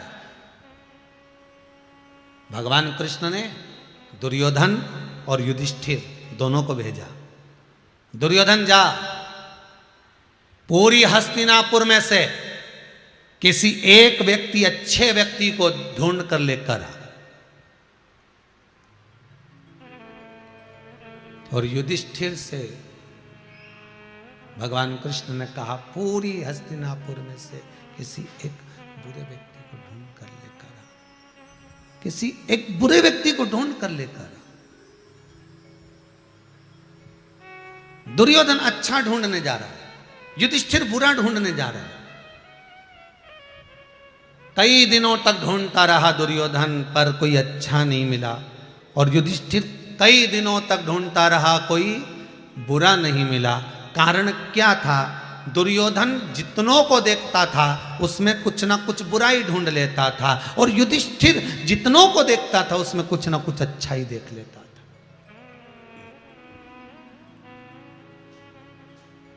बुरा जो देखन में चला, बुरा न मिलिया कोई। फिर कौन बुरा मिला? अपने चित्तवृत्ति में अंदर झांक कर देखा, अपने भीतर उतार कर देखा, अपने से बुरा कौन होगा संसार? कौन बुरा?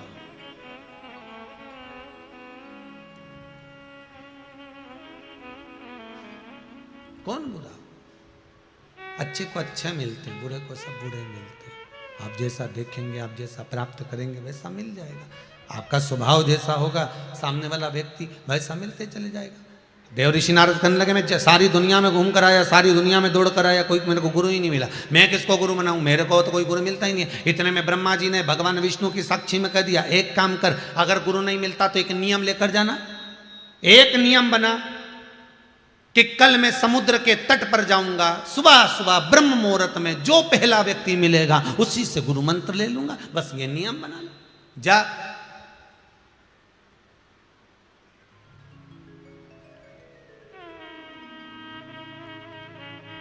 ब्रह्मा जी से नारद जी ने कहा, मतलब तुम चाहते हो कि मैं गुरु मंत्र लूं?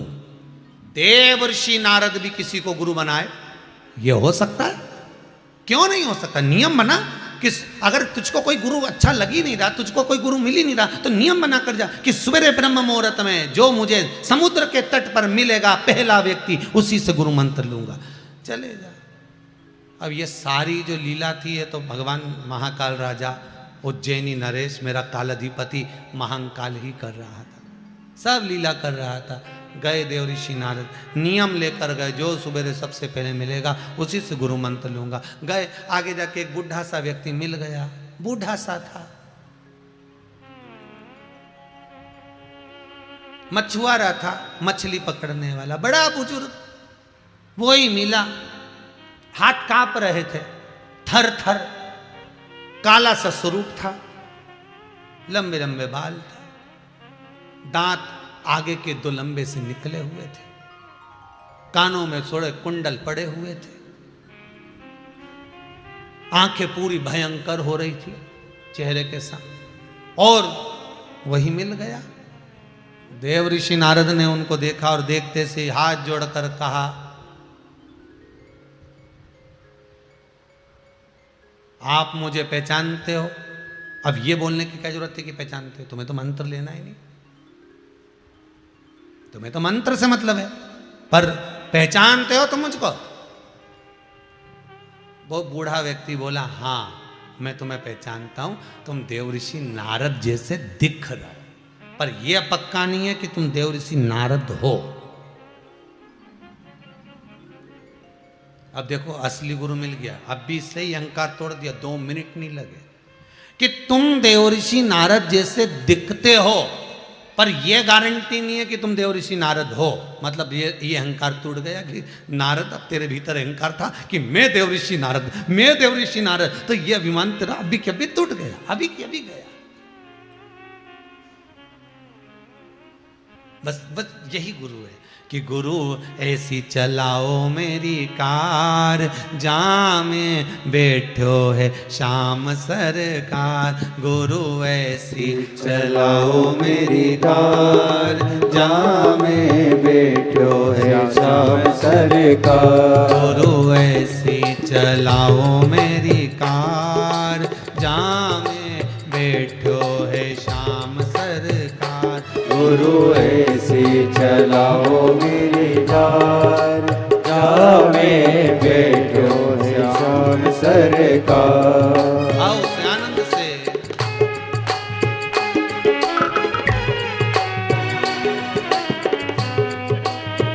जय हो, जय हो।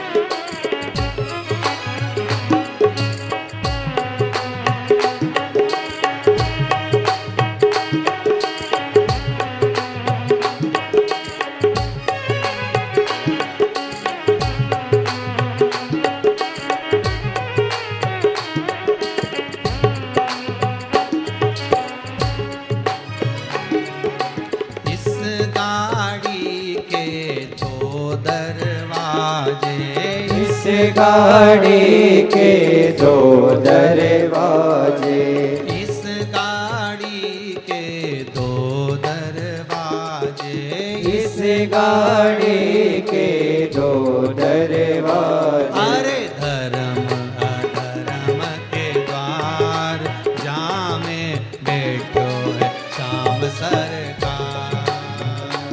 अरे धर्म अधर्म के द्वार, में बैठो है श्याम सरकार। गुरु ऐसी चलाओ मेरी कार, जहाँ में बैठो है श्याम सरकार। गुरु ऐसी चलाओ मेरी कार, जहाँ में बैठो है श्याम सरकार। श्याम सरकार बैठो श्याम सरकार।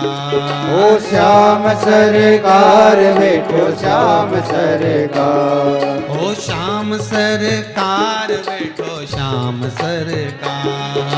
श्याम सरकार बैठो श्याम सरकार। गुरु ऐसी चलाओ मेरी कार, जहाँ में बैठो है श्याम सरकार। गुरु ऐसी चलाओ मेरी कार, जहाँ में बैठो है श्याम सरकार। ओ गुरु ऐसी चलाओ मेरी कार, जहाँ में बैठो है श्याम सरकार। गुरु ऐसी चलाओ मेरी कार, जहाँ में बैठो है श्याम सरकार।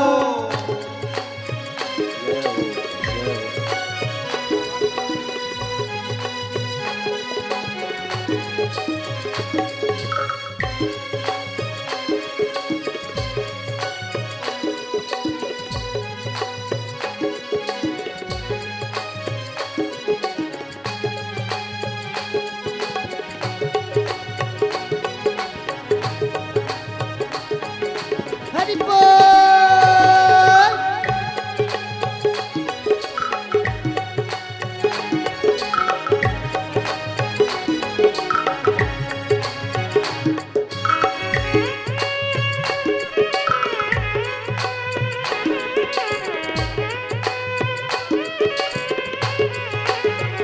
जय हो।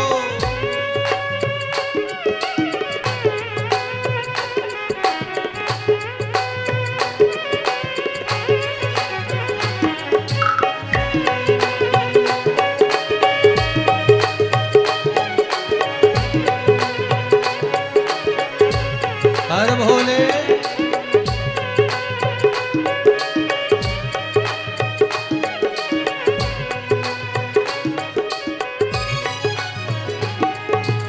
इस गाड़ी का एक ड्राइवर, इस गाड़ी का एक ड्राइवर। ओ इस गाड़ी का एक ड्राइवर, इस गाड़ी का एक डिलेवर। मेरी बुद्धि में बैठो सरकार, जहाँ में बैठो है श्याम सरकार। गुरु ऐसी चलाओ मेरी नार, जहाँ में बैठो है श्याम सरकार। गुरु ऐसी चलाओ मेरी नार, जहाँ में बैठो है श्याम सरकार। गुरु ऐसी चलाओ मेरी कार, जहाँ में बैठो है श्याम सरकार। ओ श्याम सरकार मेरो श्याम सरकार। ओ श्याम सरकार मेरो श्याम सरकार। ओ श्याम सरकार मेरो श्याम सरकार। ओ श्याम सरकार मेरो श्याम सरकार। गुरु ऐसी चलाओ मेरी कार, जहाँ में जय हो। सरकार। गुरु ऐसी चलाओ मेरी कार, जहाँ में बैठो है श्याम सरकार।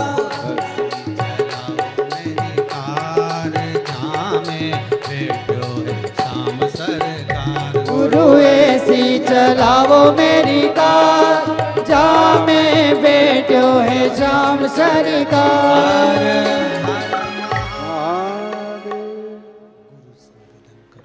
परमात्मा से निवेदन करो, बुजुर्ग के रूप में, बूढ़े के रूप में।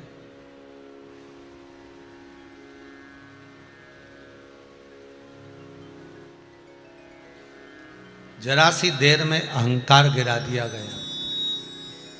देरी नहीं लगी, एक क्षण लगा और कह दिया तुम बोल रहे हो कि देवऋषि नारद हो, पर तुम लग जरूर रहे हो देवऋषि नारद जैसे, पर हमको नहीं लगता कि तुम देवऋषि नारद हो। ये हम नहीं कह सकते कि तुम देवऋषि नारद हो।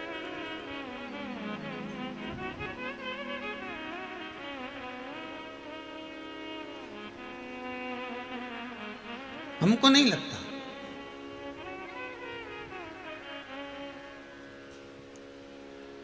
क्यों आए हो यहां पर?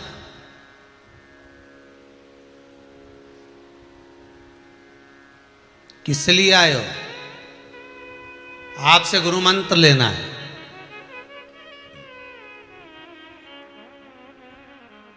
बुजुर्ग व्यक्ति, बूढ़ा सा वो व्यक्ति कह रहा है कि आपको गुरु मंत्र लेना है। हाँ,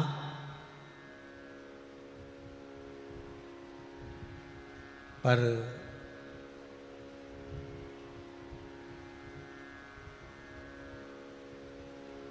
हमको तो कोई मंत्र आता ही नहीं है जो हम आपको दे दें।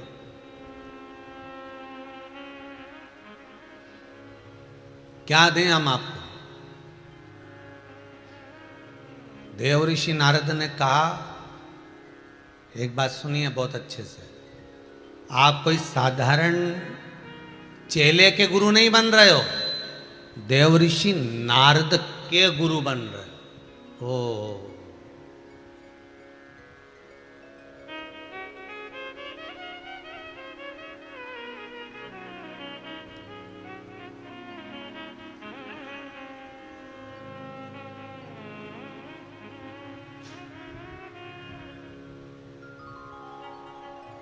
अच्छा एक बात बताना, बहुत सरल सी बात है। जितने लोग कथा सुन रहे हो आस्था पर, जितने मोबाइल पर सुन रहे हो, बहुत ध्यान से बताना,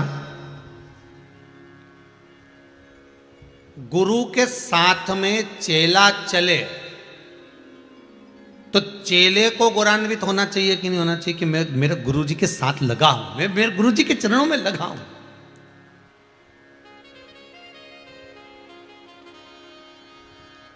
पर किसी मंत्री के साथ, किसी राजनेता के साथ, किसी धनपति करोड़पति के साथ में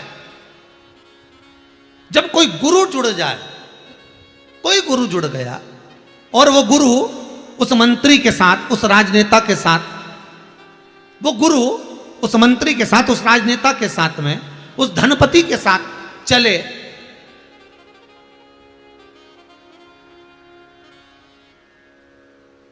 तब कोई कहेगा कि चेला गुरु से जुड़ा है, अरे बोलो जम के, कोई कहेगा नहीं। लोग यही कहेंगे वो गुरु महाराज वो पैसे वाले से जुड़े हुए हैं, उन मंत्री जी से जुड़े हुए हैं, उन राजनेता से जुड़े हैं, उनसे जुड़े हुए हैं, साहब उनसे जुड़े हैं। पर चेले का गौरवान्वितता तब होती है जब गुरु से जुड़कर चले और नाम हो कि ये उस गुरु का चेला। गुरु की बदनामी तब होती है, गुरु का संबोधन जब समाप्त होता है जब लोग कहते हैं ये उन मंत्री जी से जुड़े हुए हैं और खूब उनको सपोर्ट करते हैं, खूब उनके लिए करते हैं। तब फिर वो गुरु का पद धीरे धीरे समाप्त हो गया। फिर गुरु का संबोधन नहीं रहा, फिर गुरु का संबोधन नहीं, फिर गुरु का पद नहीं।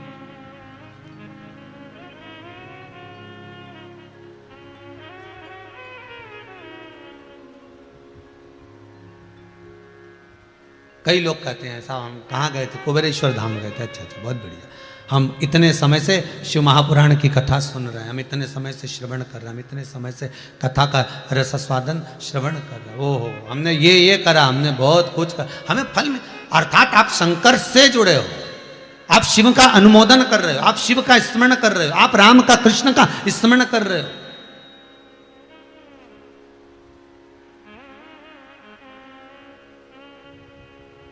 एक बात पहले भी कही, आज फिर कहते हैं, दुनिया के लोगों को खुशी होती है मंत्री, राजनेता, अभिनेता के साथ फोटो खिंचवाने की। दुनिया के लोगों को खुशी होती है, पर जो कालों का काल, महाकाल का जो भगत होता है, शिव का जो भगत होता है, उसको खुशी नेता, मंत्री, अभिनेता के साथ फोटो खिंचवाने से नहीं होती। उसको खुशी देवादिदेव महादेव के साथ वो चित्रपट बनाने की होती है, उससे लगने की होती है कि वो महादेव, वो काल अधिपति, वो महाकाल राजा, वो कैलाशी, वो अविनाशी, वो शंकर मेरा है और मैं उसका हूं। ये उसकी प्रसन्नता होती है, ये उसका आनंद होता है।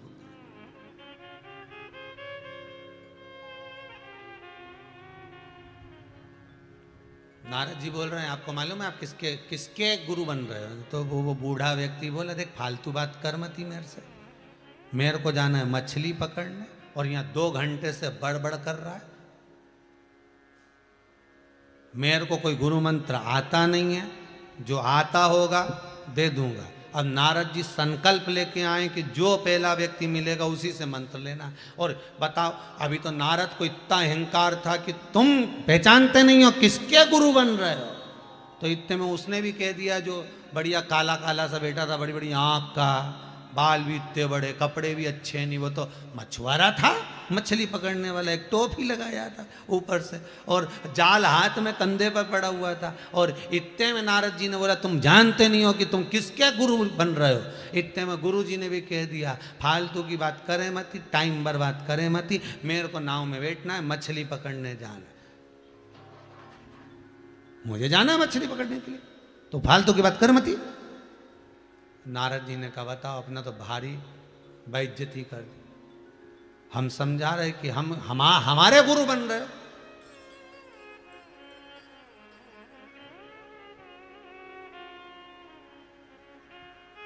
मछुआरे ने कहा, सुन तो ए नारद, तू कह रहा ना नारद है डुप्लीकेट, सुन। अब जैसे कहा ना डुप्लीकेट नारद, तो नारद को बहुत बड़ी मिर्ची लगी, बहुत गुस्सा है कि बता हमको कह रहा डुप्लीकेट नारद। तो नारद जी ने पूछा, तुम हमको डुप्लीकेट नारद क्यों कह रहे हो? इतना मछली पकड़ने वाला मछुआरा बोला, बताओ अगर तू देवऋषि नारद होता तो मेरे पास गुरु मंत्र लेने आता, तू तो कोई अच्छा गुरु ढूंढता। इतने में नारद जी बोले, दिक्कत तो यही तो है, मैं तो अच्छा गुरु ढूंढने गया था, पर मेरे भी किस्मत में तू ही लिखा था, ढूंढने तो बहुत गया, फिर मेरी भी किस्मत में तुम ही लिखे थे, इसीलिए तो कह रहा हूं डुप्लीकेट नारद। सुन नारद, देख भाई, मंत्र तो मैं दे दूंगा जो मेरे पास में है, पर एक बात और सुन ले अच्छे से, कल से तू मेरे पास में आए और आकर मेरा फोटो मांगे, आके मेरा फोटो मांगे,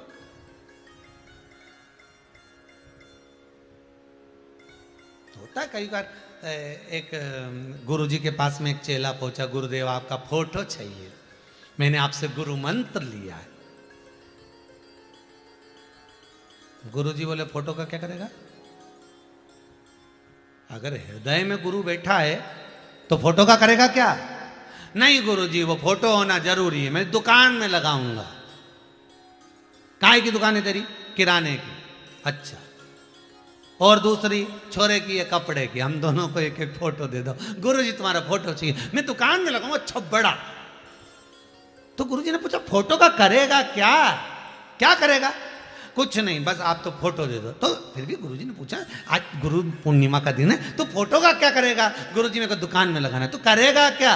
बस बात इतनी सी गुरुजी, जो भी आता है ना जरा जरा सी बात में कसम खाना पड़ती है अपने पिताजी की। आपके पिताजी की नहीं खाऊंगा, अब तुम्हारी खतरूंगा। ये गुरुजी की कोसो खाते, ये गुरुजी बस फोटो दे दो। तो गुरुजी ने भी सोचा मेरा ही मिला था, वो भी फोटो हमारा, और कसम खाने के लिए। बस कसम खाऊंगा, इनकी कसम। ये तो यही भाव बिक्रिया, इनकी कसम, मैंने थोक में इतना ही खरीदा, इनकी कसम में तो इतना ही लाया। गुरुजी ने मन में सोचा गजब है।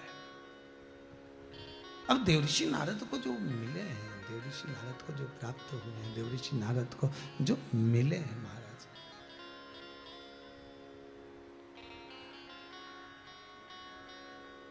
देख भाई, अभी तो तू थोड़ी देर बाद फोटो मांग लेगा मेरा कि मुझे फोटो दो। नारद जी ने मुस्कुरा के कहा तुम्हारा फोटो ले जाके करूंगा क्या?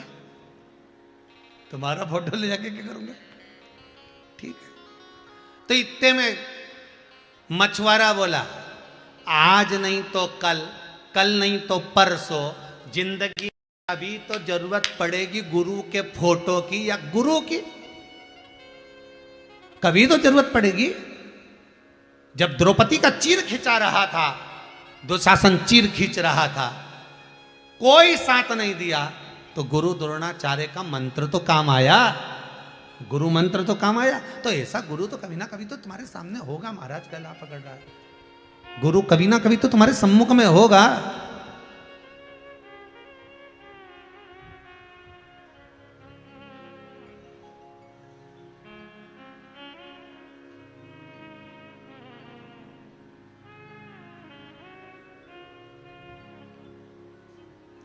आप तो मंत्र दे दो। बूढ़े व्यक्ति ने मंत्र दे दिया। कौन सा मंत्र दिया? कौन सा मंत्र दिया?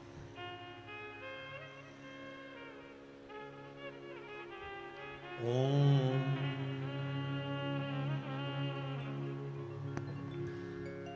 हरि ओम।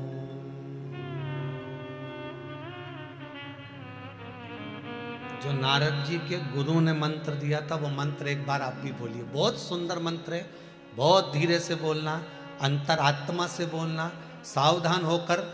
एक मछुआरा जो मंत्र दे रहा है नारद जी को, उसको 5 बार उच्चारण सभी करो। ओम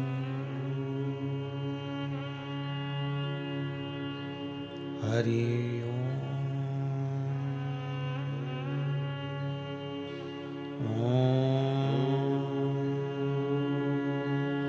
हरि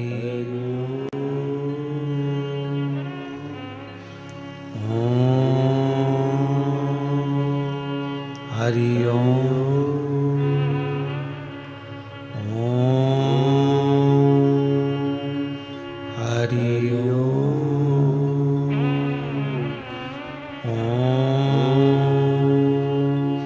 हरि 5 बार नारद जी के कानों में मंत्र दिया। नारद जी मंत्र लेकर सीधे पहुंच गए देवलोक में। सभा फिर लगी हुई थी। देवऋषि नारद जैसे ही आए, आते से देवऋषि नारद को देखा। देखते ही सबने पूछा नारद जी गुरु मंत्र हो गया? हो, मंत्र मिल गया? हो।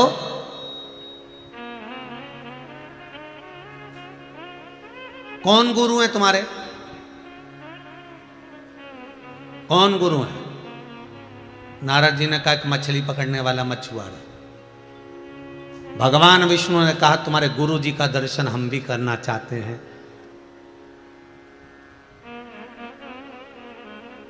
वो साधारण गुरु नहीं हो सकता जो देवऋषि नारद को मंत्र दिया है। ऐसे गुरु को प्रणाम हम भी करना चाहते हैं। नारद जाओ अपने गुरु को लेकर आओ। और उसने कह दिया था थोड़ी देर बाद फोटो मांगने आ जाएगा। गुरु गुरु होता है, सब जानता है। उसने कह दिया थोड़ी देर बाद आएगा और फोटो लेके जाएगा। जाओ तुम्हारे गुरु का दर्शन करना है, लेकर आओ। अब नारद जी जैसे ही घाट पे पहुंचे, समुद्र के तट पे पहुंचे तो गुरु गायब था। तो नारद जी को लगा मछली पकड़ने गया होगा तो यहीं बैठ जाता हो। 1 दिन 2 दिन 3 दिन। नारद पुराण कहती है कि नारद जी महाराज को कई वर्ष लग गए थे केवल उस गुरु को ढूंढने में, उस घाट पर कई वर्ष।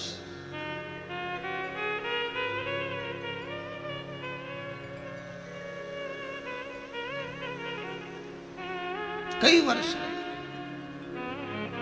ढूंढ रहा है। देवर्षि नारद को जब नहीं मिले, शिव महापुराण की कथा कहती है, नारद पुराण की कथा कहती है, देवर्षि नारद समुद्र के तट पर तप साधना में डूब गए। जिसने जिंदगी में तप साधना करी होगी वही दूसरे को तप साधना में लगा सकते हैं।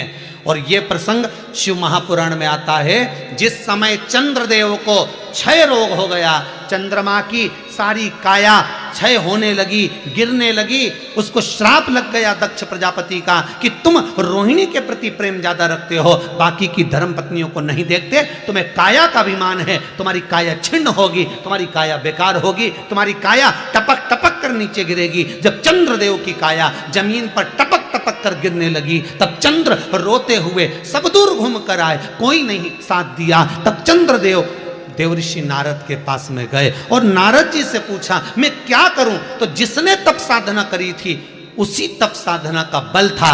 देवर्षि नारद ने कहा मैंने समुद्र के तट पर तप साधना करी तो मुझे गुरु मिल गया था, तो समुद्र के तट पर जाकर शंकर की आराधना कर तो तुझे शंभु मिल जाएगा। यह देवर्षि नारद ने ज्ञान दे दिया। यह देवर्षि नारद का ज्ञान तत्व था, यह देवर्षि नारद ने प्रदान कर दिया, तुम्हें मिल जाएगा। जाओ तुम्हें प्राप्त हो जाएगा, जाइए ढूंढिए। जितने तप करा होगा, जितने साधना करी होगी, जिसने भजन करा होगा, जिसने कीर्तन करा होगा, ध्यान देना, मीठा खाने वाला स्वाद बता सकता है, बहुत अच्छा बना है साहब, गुलाब जामुन बहुत जोरदार है, पर चाशनी थोड़ी सी कड़ली हो गई ना, दांत में चिपक गई। स्वाद बताने वाला बता देगा, गुड़ खाने वाला, शक्कर खाने वाला, रसगुल्ला खाने वाला, इमरती खाने वाला स्वाद बता देगा, पर खाना आपको भी पड़ेगा। तो चंद्रदेव से कहा कि भजन करोगे तो शिव मिलेगा, मैंने तप साधना करी तो मुझे गुरु मिल गया, तुम तप साधना करोगे तो तुम्हें भगवान जरूर मिलेगा। और चंद्रदेव ने तप साधना करी तो काया का रोग मिटा, सोमनाथ जी महाराज विराजमान हो, सोमेश्वर महादेव। ये देवर्षि नारद ने चंद्र को बताया, चंद्र ने तप करा तो शंकर मिलेगा। ये तप साधना, ये तप साधना थी।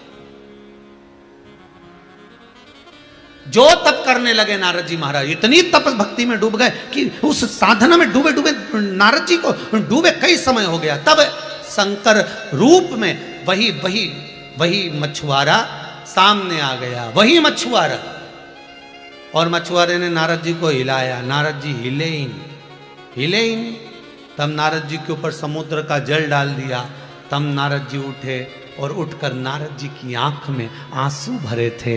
गुरु के चरण पहली बार नारद ने पकड़े थे। गुरु मंत्र लिया तब भी नहीं पकड़े कि मैं देवर्षि नारद इस मछुआरे के पांव पकड़ूंगा।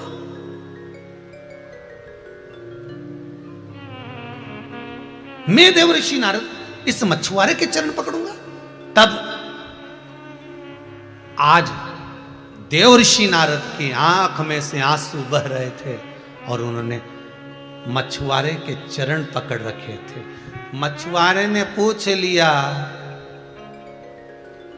क्या कर रहे हो यहां, क्या कर रहे हो यहां बैठ के, कैसे आना हो गया।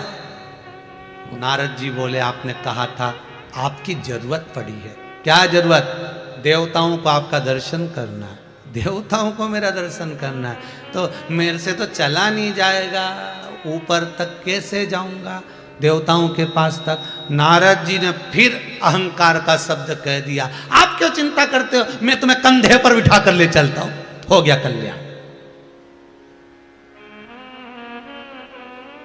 आप क्यों चिंता करते हो, मैं तुम्हें कंधे पर बिठा कर ले जाऊंगा।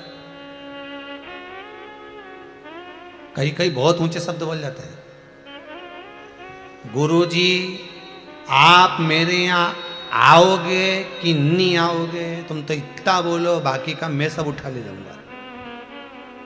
तुम तो बोलो गुरुजी आओगे कि नहीं आओगे, बाकी का सब मैं निपट लूंगा, मैं सब ले जाऊंगा तुमको यहाँ से, मैं गाड़ी में मंगवाऊंगा, मैं गाड़ी भेजूंगा, मैं गाड़ी में लेके जाऊंगा। पर नहीं संबोधन तो नारद जी ने कह दिया, मैं तुम्हें कंधे पर उठा लूंगा। इतने में तो गुरुजी बोल दिए, उठा ले चल। और नारद जी बैठ गए नीचे। जब नारद जी बैठे नीचे और बैठे नारद नीचे, बीणा करताल सब एक और, उनके कंधे पे बैठ गए बूढ़े मछुआरा। जो कंधे पे बैठा, नारद जी बालू रेत में, समुद्र की रेत में धंसते गए धंसते गए धंसते गए, इतने रह गए, इतने रह गए, धंसते चले गए धंसते चले गए, इतने रह गए। थोड़ी तक रेत आ गई, नारद जी के मर जाऊंगा, गुरुजी बचा लो। उठाया, खींचा गुरुजी ने, नारद चल। नारद जैसे ही लेकर देवताओं के पास में सभा में अपने गुरु को लेकर पहुंचे, 33 कोटि देवता खड़े हो गए, सबने साष्टांग दंडवत करा, क्योंकि यह कोई दूसरा नहीं था, यह मेरा देव अधिदेव महादेव था, जिसकी शरण में नारद पड़ा था। यह कोई साधारण गुरु नहीं है, यह कोई सिंपल गुरु नहीं है, यह काल अधिपति, कालों का काल महाकाल था। नारद समझ नहीं पाए थे कि बालू रेत में क्यों दब गया, अभी भी नहीं समझे थे, वो तो सब दंडवत करे। तब भगवान विष्णु ने जब देखा कि मेरे महादेव आए हैं, खुशियां मना रहे, आनंद मना रहे, आज मछुआरे का रूप रख कर आ गए। संसार का कोई भी गुरु हो, चाहे किसी भी संप्रदाय का हो, चाहे रामानुज हो, चाहे वल्लभ कुल का हो, चाहे निम्बार्की हो, किसी भी कुल का गुरु हो, शिव महापुराण नारद पुराण में स्पष्ट कहा गया, गुरु किसी भी संप्रदाय का होगा, पर गुरु हमेशा महादेव का स्वरूप ही होगा, महादेव का रूप ही होगा। गुरु किसी भी संप्रदाय, गुरु किसी भी पंथ का हो, पर वो देव अधिदेव महादेव के स्वरूप का ही होगा, वो गुरु ही है।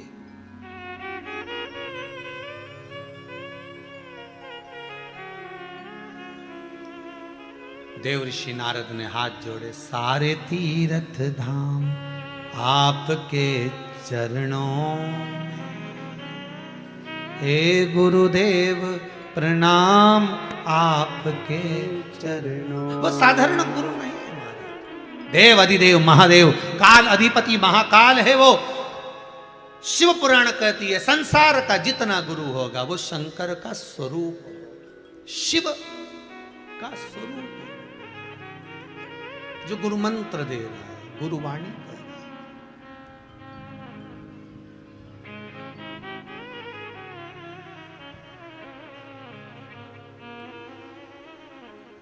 प्रणाम किया, नमन किया।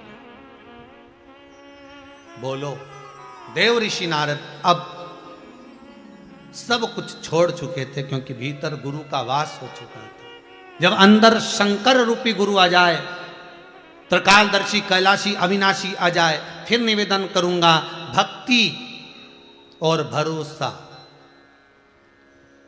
इतना करना। ये आज की कथा के दूसरे दिन की कथा का विराम का संबोधन कर रहा हूं। भक्ति और भरोसा भगवान शिव का इतना करना कि दुख तुम्हें आए और चिंता महादेव को हो जाए। चिंता उस शिव को होना चाहिए। भक्ति और भरोसा शंकर पर इतना करना कि दुख तुम पर आए और चिंता उस महादेव को हो जाए, तो समझना कि भक्ति और भरोसा दोनों प्रबल हो चुके हैं, दोनों प्रबल हैं। तुम्हारे ऊपर दुख आएगा, रोएगा वो भक्ति, तुम्हारे को तकलीफ आएगी, रोएगा वो भरोसा उस शिव पर, उस परमात्मा पर। दिखे ना महाराज, मैं धन्यवाद दे रहा हूं श्री रमेश कुमार जी गर्ग को चंडीगढ़ से, बहुत बहुत धन्यवाद है रमेश जी। आज आपके माध्यम से पूरा विश्व इस गुरु वाणी को, इस गुरु वंदना को और इस गुरु शिव महापुराण की कथा को श्रवण कर रहा है, गुरु शिव महापुराण की कथा को सुन रहा है।